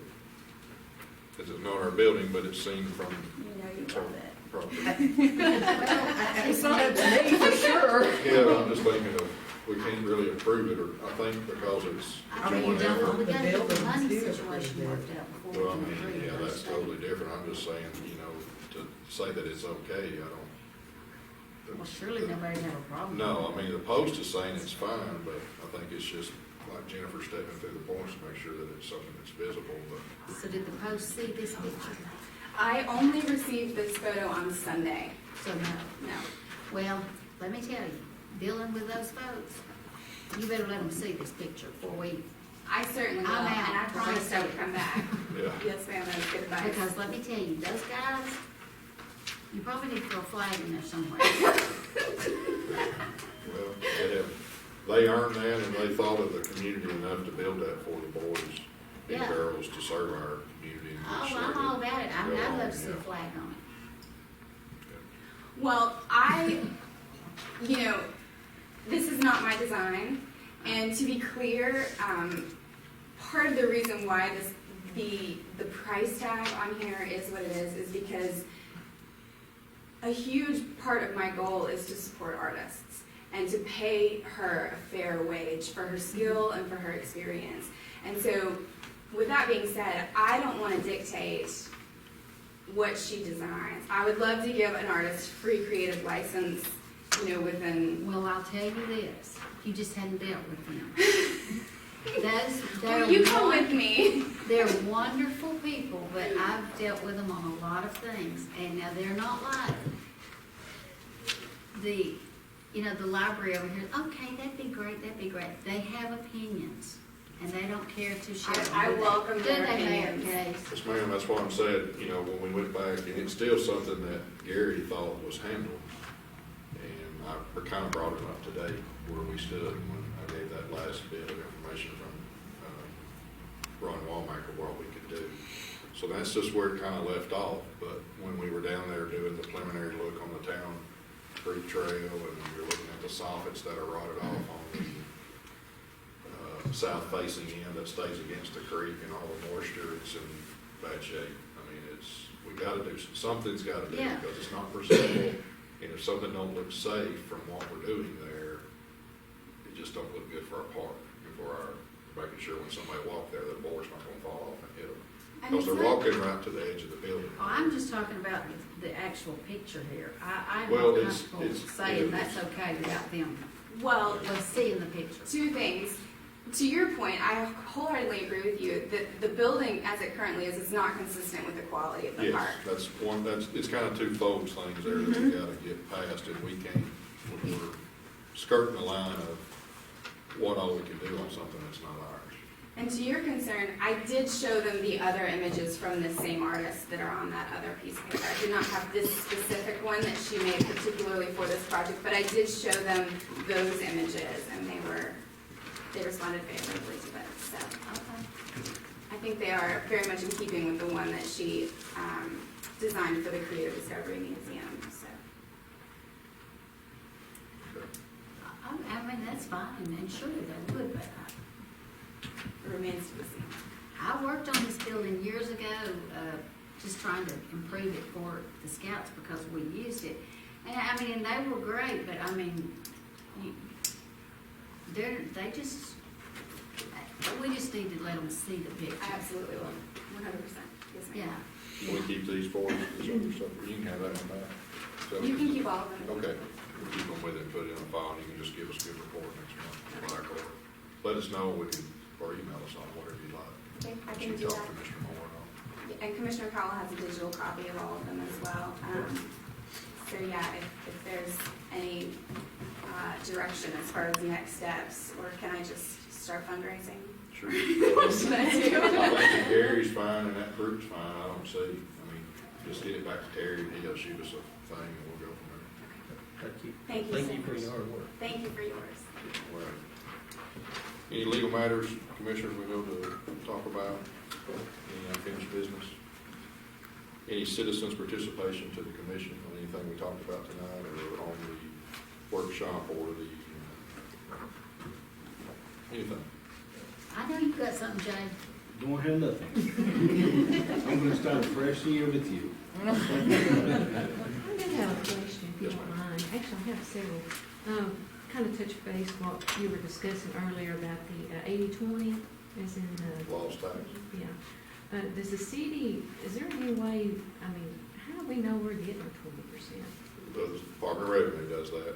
Everybody pays their taxes into the Department of Revenue. The Department of Revenue keeps it for 2 months and then gives that split back to each individual municipality or county. So actually, the city gets theirs from the Department of Revenue and correct. not the county? That's correct. I mean, there is record of what Department of percentage? Revenue, yes, ma'am. Everybody's taxes, everything goes to the Department of Revenue. They keep it, same thing with SPOS, the special local option sales tax. So basically, the city gets a check from the Department Direct of deposits Revenue. into our money every month, yes, ma'am. And the other, on the on the laws, you. Distilled spirits. Yeah. Is there a reason why it's been so secretive, why the public can't know about, Well, this document's open. yeah, The distilled spirits, it's on the website in Georgia law. It's the Georgia law. but as in the footage and It's the on. distance and, It's I on. mean, I didn't understand. We didn't want to get the draft out to everybody. If we got a copy and gave the draft out, it may change 5 or 10 more times before it's done. There's no reason to have all that out. I said our attorney advised us to keep our draft to us, not to get too many copies out to the public yet. Because we're not being secretive about it. I understand what the planning stages that have to go into that, but I mean, the public does have access to that information. This is Article 3, Title something in the Georgia Constitution. Okay. All this So right here. it's- This is on, if you go to Georgia Municipal Association, type in distilling the basics, and pull this document up. Okay. Yep, it's not that it's being secret, I'm just telling everybody to read it. Just look at it and see what it talks about. Well, I just know when the county passed theirs, it was just a rumble, even though, they were trying to, the county, even though it was the voters' choice, that they were trying. But you still have state laws to meet on all that. You have to meet the state laws. The people doing it, the locations, there's things in there that tell us what you can require above that if you want to. The fees, and then do we want what? For us, there's zoning in the city. What zone do we want that in? We're not going to allow it in a residential area. It'd have to be just to be a business area. You wouldn't want it in a manufacturing area, so, The general perception was that even though the voters voted it in, our commission was trying to override our voters. That was the that's general them, perception. that's not us. Well, that's why I just want to, lay it out there Well, because. that's some of the things that it states in here, what the city can do. I think, The conditions of the building, how many do you want them every 500? You can have them every 500 foot apart if you want them, based on the Constitution. Property to property every 500 foot. If you put one every 500 foot in the business zone, you could have that if you wanted. I think that's where the commission has to be smart and listen to people and not allow that. I wouldn't want to see it. and it's one of those things, it's one of those things that, it's kind of like, I'm real concerned about it because, we really, really need to be careful just because, and for instance, I go back to the senior tax, when seniors was taken off the tax roll, 65 and older. 65 and 5. Yeah. 65 and 5 The acres. thing about it is, that was a wonderful thing. I really, at that time, I was thinking, oh man, that would be great. That's great, that's great. And I was thinking my in-laws and other people, and I'm still not saying it's not a great thing, but I can remember back when that was going on, I can remember having this discussion with Nathan, and him saying, but I am telling you, you've got to do your homework on that. You can't think about what it looks like today, you gotta think about what it looks like tomorrow, next year, 5 years from now, 10 years from now. And and I just kind of let that fly over my head because I was thinking, oh, this is great, this is great, this is great. Well, there's been a lot, we didn't think in the future, or I say we, I didn't have the opportunity to make any of those decisions, but at that time, I don't think there was a lot of thought put into that because, and I don't think the community, the voters, was really given all the information because I don't think they really knew it. It just sounded like a great thing, so let's just jump on board and let's do it. But man, there's been some serious consequences to that. And with me, I'm being very, very careful because I just don't want us to, I want to think about and talk to other people. I want to find out what we think it's going to look like 5 years from now, and what we think it's going to look like 10 years from now. Because, I don't know what I'm thinking it'll look like. I just want to know. We just want to think about it, really, really think, because we don't want our town to turn into. The voters voted for it, but it's up for the government to regulate it and allow it and permit it by the constitutional laws of the state, which that's what he's working on. And what other amenities we feel that is safe for our city that allows it. There's only certain things we're allowed to do. So. we're free rein to choke it down where we can. I by no means want to, No, want to we try. want anybody to have it to What I thrive. was referring to is, I mean, it was, there again, general perception was, it was being guidelined to death to where it was not gonna I happen. agree, and you can think about when we voted on it the next year in the city, we took those things out. We seen what headache that was when it went to distilled spirits sales inside the city. That vote didn't go for the city. We had to turn around and vote it in the next city election. It didn't cover it. That's why we had to have this other one as well for Sunday sales. Just because a county vote doesn't mean you have to do it in the municipality vote. Right, and I understand that, but We took a lot of those regulations off when we redone the alcohol ordinance that's currently in effect. I'm just saying, the voters chose and leave it to the voters. But they didn't give the voters, didn't regulate what it was supposed to be done. Well, I understand that, but the voters, and there again, there was an uproar about that. There was, you know, I remember all much the of it. situation. But just because it was felt that you had some commissioners that didn't want it, so they're not gonna have it, even though the voters' choice. That They were ain't- overriding the yeah, I voters, think we which both- is not constitutional. But, you We're, know, we're upheld to hold the constitutional law of Georgia and the ordinances set forth in the documents of and that's what we're having to redraw for this. We have the current alcohol ordinance. but you see what I'm saying? It was being, like you said, choked to death to where it was not gonna happen, That just was- because of a personal agenda. That's the past. I think we're looking at the future here. We're not saying that. We have not said that yet, I don't think. No, I and I know where you're coming from, but I mean, like, if we started passing out license tonight, That's what people's Lord, expecting. I mean, We can't do Well, I you know, think you have they regulations. could be everywhere. that. And that takes time. It really didn't go to effect till starting this month. Just because it voted in December, it didn't take effect till January 1. And then, you know, we're spending a lot of money with the attorney to get this done.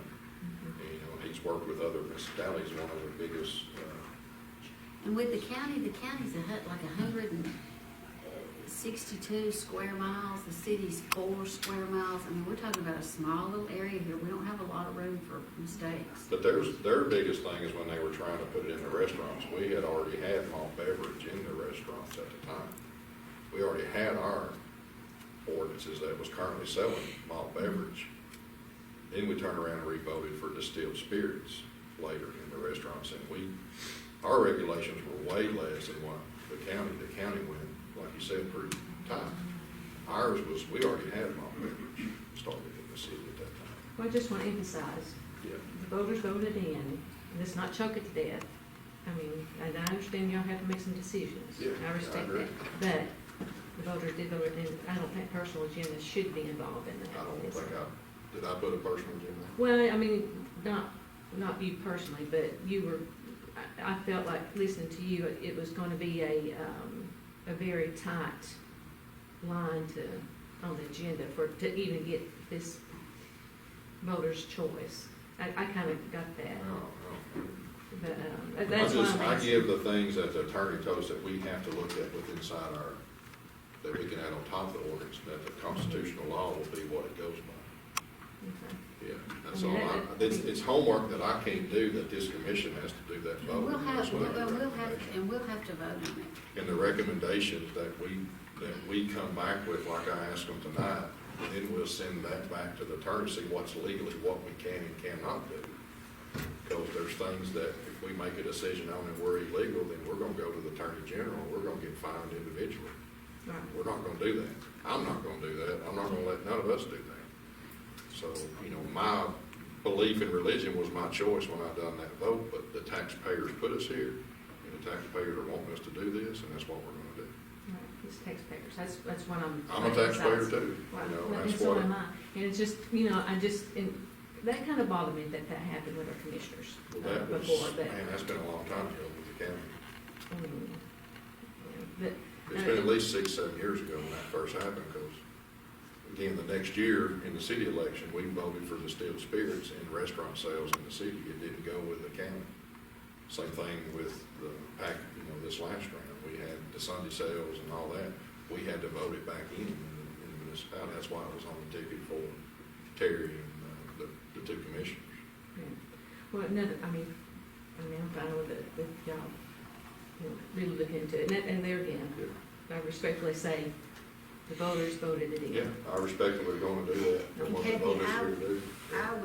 I understand where you're coming from, Yeah, and you, I wasn't here, you wasn't here during a few of those meetings, but I was probably the most vocal one. yeah, Commissioner Henry was as well. I mean, it was, And I was, Yeah, we- against it, but, you can ask Mr. Oh, Patel, he and I got heated in here a few times, but I said then, I'm gonna vote how I vote, and then I'll do whatever. well, I would encourage, go on our website and look at our ordinances and And I type will. in alcohol. That's what we put, well, we rewrote off the county's stringent stuff to do malt beverage sales in the county.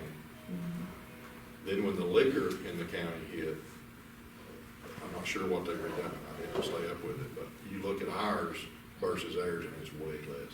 That's what we done off of that, because it was like the next year and a half after that when we voted ours, because it's, we're on odd years of cycles. Because we knew the heartache that people went through in business. We didn't want the city business to suffer, because some of them already had the malt beverage now. So we just went with what we want and rewrote the whole alcohol ordinance that was currently there. Well, I don't own a business, it's nothing to me, as in, I'm not in this to make money, don't drink, so. You don't wanna open up a liquor store? I don't wanna Yeah. I'm just saying, the voters voted it in, then it shouldn't be choked to death, that's what I'm saying. Yeah, For the constitutional right of the Yeah, voters. well, and I'm just giving an example of what you keep referring back to the county when they're down there. We seen the heartache. When we voted it in the next term, we did not do that. I'm just saying what we released off what they done. We seen the issues and we didn't want that as well. We done what constitutionally we did and restricted a lot of that, what they originally had. That's all we did. Yeah. One other thing I wanna touch on, I promise I'll be No, quick with but it. you're. This has kind of been I guess, pet peeve of mine for a while. And I understand, I appreciate you saying something about the drawing and the painting, is it done locally? And that sparked my interest when you said that, because I think we ought to get more local, as in on our, when you spend tax money. I'm city, county, I've been for decades. And that includes employment, any kind of position that opens up in our county government. There again, it's taxpayer money, even though it is county and city government, it's still taxpayer money. Most of my career has been government. And I know there's there's government guidelines on employment. And I keep hearing time after time again how jobs are coming up in our city, county agencies, which is tax funded. And being federal, I know what federal employers have to do to hire somebody. And I've been wanting to talk to y'all about this for a while, and I know we kind of touched on it on a couple of things in here tonight, about hiring some new ones for the library. And there again, and I hear this stuff, and then I look and see and ask, and the job has never been posted. The city and county positions in our government agencies, or local government agencies, are, I can't find. The counties and the cities are posted on our website. On the website? There's none in the city that I know of now. We've been publicizing the county for dispatchers, jailers, and public works for the last 4 or 5 months. The last 2 police officers we hired ran in the paper for 2 weeks. Was We it? had it posted out here and on our And website. my city Our employee. court, Yeah, we hire seasonal people for the parks and the street department that we. our policy is it has to run in the But paper our for 2 full-time weeks, that we're employee, we just accepting hired, we applications. ran it Yeah, anyway. that's what she was talking about, yeah. So it's like Cindy just left. Is that position? She's not left. She's not left? I heard that she was leaving. She's gonna retire soon, but Yeah. she's gonna be here for the rest of this year. Has anybody, is that We job have. been posted, or? We haven't yet, we've got a part-time person that's been working and filling, but there's several qualifications for that. I mean, Tax certified and, there again, it will be posted, right? When that position does, unless we hire within with a part-time person. If you hire within, the policy is you open it within first if somebody's qualified within. So if you got a city person that, Meets the qualifications of the post. okay, so on these positions, when you kind of transfer somebody in, do y'all, I mean, is that person qualified, or is it, I mean, are you looking at being city resident or county resident, or even a state resident, or? Can't allow that, that's it. You can't dictate that. So you have a job description and people send in resumes and y'all still can Yes, to that transfer point, we've in? done it when we done the city clerk as well, and the district retired. So I guess what I'm saying is, I mean, you do accept resumes for any When city or it's county posted. position. Our policy currently states that we have to open it up internally first, and within the city employees. If nobody puts in for it, then we will put it up. So you have to offer it internally. A Based on our government job, current, so a government job, you have to, currently in our. That's our personnel That's a policy. personnel handbook, our personnel policy that we vote and you're tax funded, and that? and It's it is- local government. Local government's different than on. federal. Federal government. So who determines the local government policies? The commission sets the personnel policy. So when you get a The position- charter calls for the commission to set a personnel policy that we go by. That's the way our charter's set up. However, every local government has a different charter that they go by. And in that charter, it calls for the commission to set up a personnel handbook. And then that's what we have to follow as far as anybody who works for the city. That'd be kind of like when Steve was appointed chief. He was already working here, so they could have posted, probably got 10 or 12 applications. But really and truly, Steve was the only qualified one here to take the job. We did post it though. He did post it, I don't know if We he did. posted it. We did post Well, we it. took consideration because Steve was internal, he should have had first chance at it. Well, If he was qualified, he we had was. to vote, we had to vote on it. But we voted. I mean, that's just kind of what would you say? Well, your local people is be first, you know. Yeah, that's just kind of, yeah, if, Well, that's what I'm getting at. If you've got qualified people in a city, county, I mean, we don't have to go outside of the city and county. We only have to go, I mean, unless your skill set. I mean, unless you have to be certified in certain things. I mean, I'm assuming that positions within the city government, you do have job descriptions, right?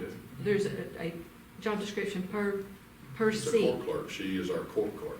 And the city court has to have various state laws that require that the court clerk be. And the part-time lady that's been filling in for the last 3 years, she's got certified. She's a Georgia TAC officer. Because the court has its own NCIC numbers that we have to put bench warrants in and things like that. And she's been attending court with her for the last 2.5 years or more, so she's very well qualified for it if it comes down to it. When she gives us her final day, if she chooses not to do that and stay part-time, then we would probably offer. But it is in the job description. So I guess what I'm saying is, if there's a job description per city employee that I'm paying taxes to, if there's a job description. for city position. Right, that, and city position is from city taxpayers, right? That's right. All of us, we all pay city taxes. I mean, the job, like, the position opening up in the city is paid by the city taxpayers, right? A portion of it, not, if you look at what the millage is, it's a very small part of it, but yes. But most of All it, taxes, loss tax, franchise tax, there's fines and fortunes that Mike talked about, all that. so a city job opening up, they have a job description, right, per seat. You have a seat, so there's a job description per employee, For position. I'm assuming somewhere. When we post that position, it has the It description. gives a description of it, yes. Okay, so when that position opens up, is that job description what the what is going to be like on the website or on, If we post it internally first and nobody accepts it, then we put it on the website and the paper for 2 weeks. I guess that's where I'm getting a little confused. So you can have a government position according to charter, and who makes up the charter? It was set from the beginning of time. When the city began, we have a charter book. It's not here, but that's how that's set. The charter can only be changed through Legislation. Legislation. They can't change the charter without it going through The legislation. charter, dictates the municipality government. Then our handbook, we have a policy that we have to change to stay up with HR issues as it changes throughout the years. We went through it, Christian was still clerk, we went through it. Several workshops and reviewed it, got it up to date. It was several pages long. It's our current handbook. And it's stated in there So that we have the authority, this commission has the authority to set that. We also updated everybody's job descriptions. Commissioner Henry brought that up in his term. And every commissioner worked and brought job descriptions for every department because it was very vague. His first year in office and me as well. So he spearheaded that. Every commissioner worked hard to get a detailed job description. And then our clerk, our mayor's clerk, court clerk, and commission is dictated in the charter as their job descriptions. So y'all can make up the job description, but it still is governed by a chart. Make sure I'm understanding. Ours is, we can't make ours up. The charter dictates the commission, the mayor, the court clerk, and the city clerk. The handbook of the employees under all of that is where the job descriptions are. There was not very vague job descriptions at that time. We asked each commissioner to go back and the directors of the department to put those in. And we got them today. So the commission is actually making up the job description. Well, But you're still following the charter saying basically, am I understanding correctly? well, we need to talk offline with this. We're taking up a lot of time here. We can get you today with it. I mean, if you'd rather, yes, there's a personnel handbook for the employees. Every employee, besides the government here. Each commissioner's over a different department. Right, I The understand Parks that. and Rec all falls under Terry, Wanda Street, the police falls under Commissioner Morris, and then Lucretia has utilities and fire. So if there's a problem within those departments, it goes up the chain of command of, whoever's the supervisor of that department, and then if Parks and Rec, if Ronnie has a problem, then he would call Terry. Or if Timmy has a problem, he would call Wanda. Other cities don't really operate like Trenton does as far as having commissioners over departments. Most of them just vote as a commission as a whole, or a council as a whole. But Trenton's charter is set up differently in that each commissioner actually runs that department.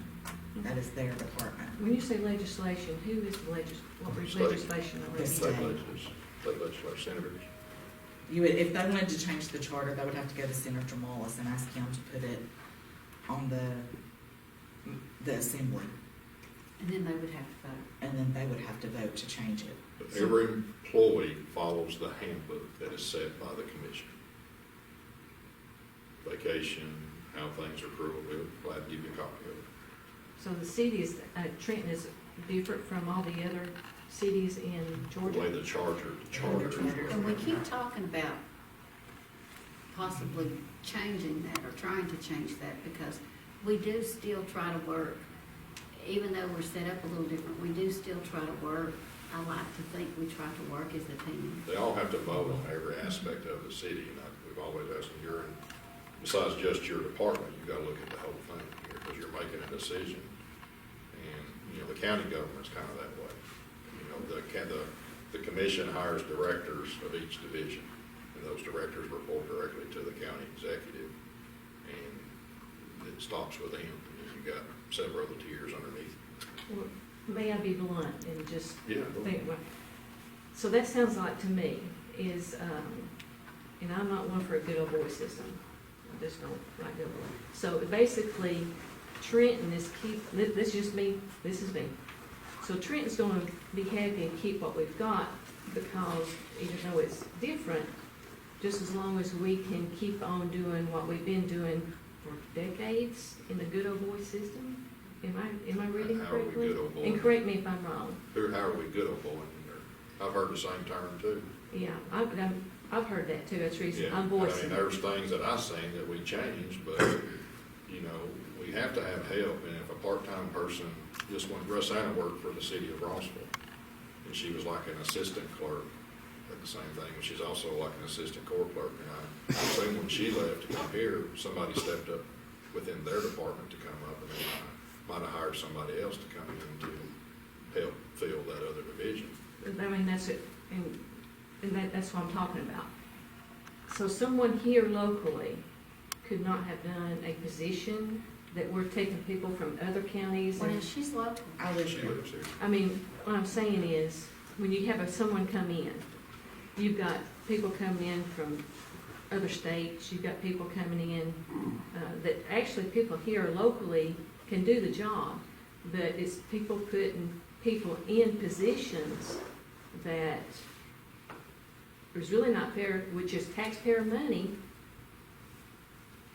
Our local people, my opinion is, should be considered first. Instead of bringing other people in from other, even the county, you got city employees here, you got a city position, start there. City of Chattanooga does it. You have to live in the city to be an employee. You have a city position, in my opinion, you have a city position open up. I think your city citizens need to be first optioned, as in if they qualified, then they should be offered the position. Go to county, same way. I mean, most of your city people's paying county taxes anyway. Not go out of the state. You know, there's plenty of qualified people with degrees and experience in our local place our local area that's paying taxes. I think they need to be considered first before we even go out of state to bring them into our positions. And they're got to be qualified, you know. I mean, you see what I'm saying? Yeah, I agree, but it's just like this right here. Somebody mentioned to me that we need the people that open these liquor stores to live within the city. Constitutionally, we can. You talk about Tennessee law, which they've got a lot of different stuff, and then I've heard people talk about Alabama law. I couldn't tell you to answer that, but I do remember this. It says, can the city require the owner to live in the city or in the city? And it is no. Constitutionally, we can't. Well, So that's I'm just law. giving that as an example of what I'm saying. Yeah. I know how the city of Chattanooga, because I got a lot of fire friends that work there, but it's different law. I don't know, but, you know, if we had 3 years invested in somebody that's working here part-time, has went and got the state training, all the training that's needed to do an assistant court clerk, we would have to turn around and spend 2 or 3 years training somebody else at the same amount of money. If she was to put in for it, we would probably have to hire another assistant to work part-time to help. But, you know, we've invested 3 years in somebody that's had 25 plus years in the law enforcement helping through the jail, in 911, and kept her state certifications to do that. And then over time, we got her certified through the court to help if Cindy was we had to come up with redundancy, and that's where the mayor works in, is making sure the administration office of this works, is that one of these, if Cindy or Rosanna or Tyler or Krisha got sick, we had to still go to work. Still had to pay people, still had to buy stuff. Gotta have redundancy. So we brought that part-time person in to help with that. Helps during tax season, takes permits, does whatever. We've gotta keep going with 2 people. 1 down is hard. If we got both of them down, we'd be in a lot of trouble as well. Can I tell you, Kathy, like for our police department, if we required them all to live in the city, we wouldn't have a Well, there's a skill set. That's what I'm talking about. They're certified. They've got certain things We have to they've be got. certified too. Yeah. Well, I understand that, but what I'm saying is, give the local people the opportunity. When I'm sitting here paying city and county taxes, and I see somebody from out of state come in for a position that's got a job description that I could apply for and didn't know Who is that. that? I mean, where's that? Are you thinking about a I haven't seen particular, it. I mean, come on, let's just I'm talk out. But about. I mean, it's You just, think I mean, about a it's just, particular it's happened, it's just We I know I what haven't you're seen talking it. about. situation with their local, and, you know, it's kind of like It's kind of like, are the employees being handpicked? Well, So, is that what you're saying? I'm gonna refer to what it's called, good old boy system. That's what it's called. But, and there again, you get qualified people in positions, and then that's when you're gonna start prospering, as in, you know. Well, we did open it up for the clerk, and we got people like Rosanna, we had somebody from way down in the south, and somebody that didn't have no, and when you know, we're not a big system, somebody's gotta step in here and go to work pretty quick. We're not a system that can train for a year, and somebody's, you know, might be retiring within a year. You know, we gotta have something in place pretty quick, and we got a budget for that as well, too. I understand that, but there again, tax, when you're on people's, Well, you've got people here that's doing that, doing the best for what they got of the city to do that. I feel that's what we've done. The policy book was not the best. We went through and rewrote it. It's up for another, we'd like some revisions in it again. We have the charter to go by for all these positions. And then we have the handbook that we go with now, what we go with, and being the best stewards of that money. Under the constitutional and the charter to do the best. Sometimes it's tough decisions. Yes, I like to hire within. I mean, I have, and so I consider it when I hire 911 folks. You know, I've been 3 short for 3 months. I'm second calling. I know where you're coming from, Kathy, and I know, I've seen things before happen, and I've questioned things, but I know, like, especially with the police chief, I mean, I can remember, we had 3 very qualified people. All 3 of them were qualified. They really were. But because, or I know personally myself, well, I know that Christian and Terry felt the same way because Steve was here and he had given so many years, and honestly, and I love Steve, but honestly, the other 2 probably had more credentials as far as that skill set we're talking about than he did at that time. I mean, I'm not trying to, probably as far as certificates and this and that, but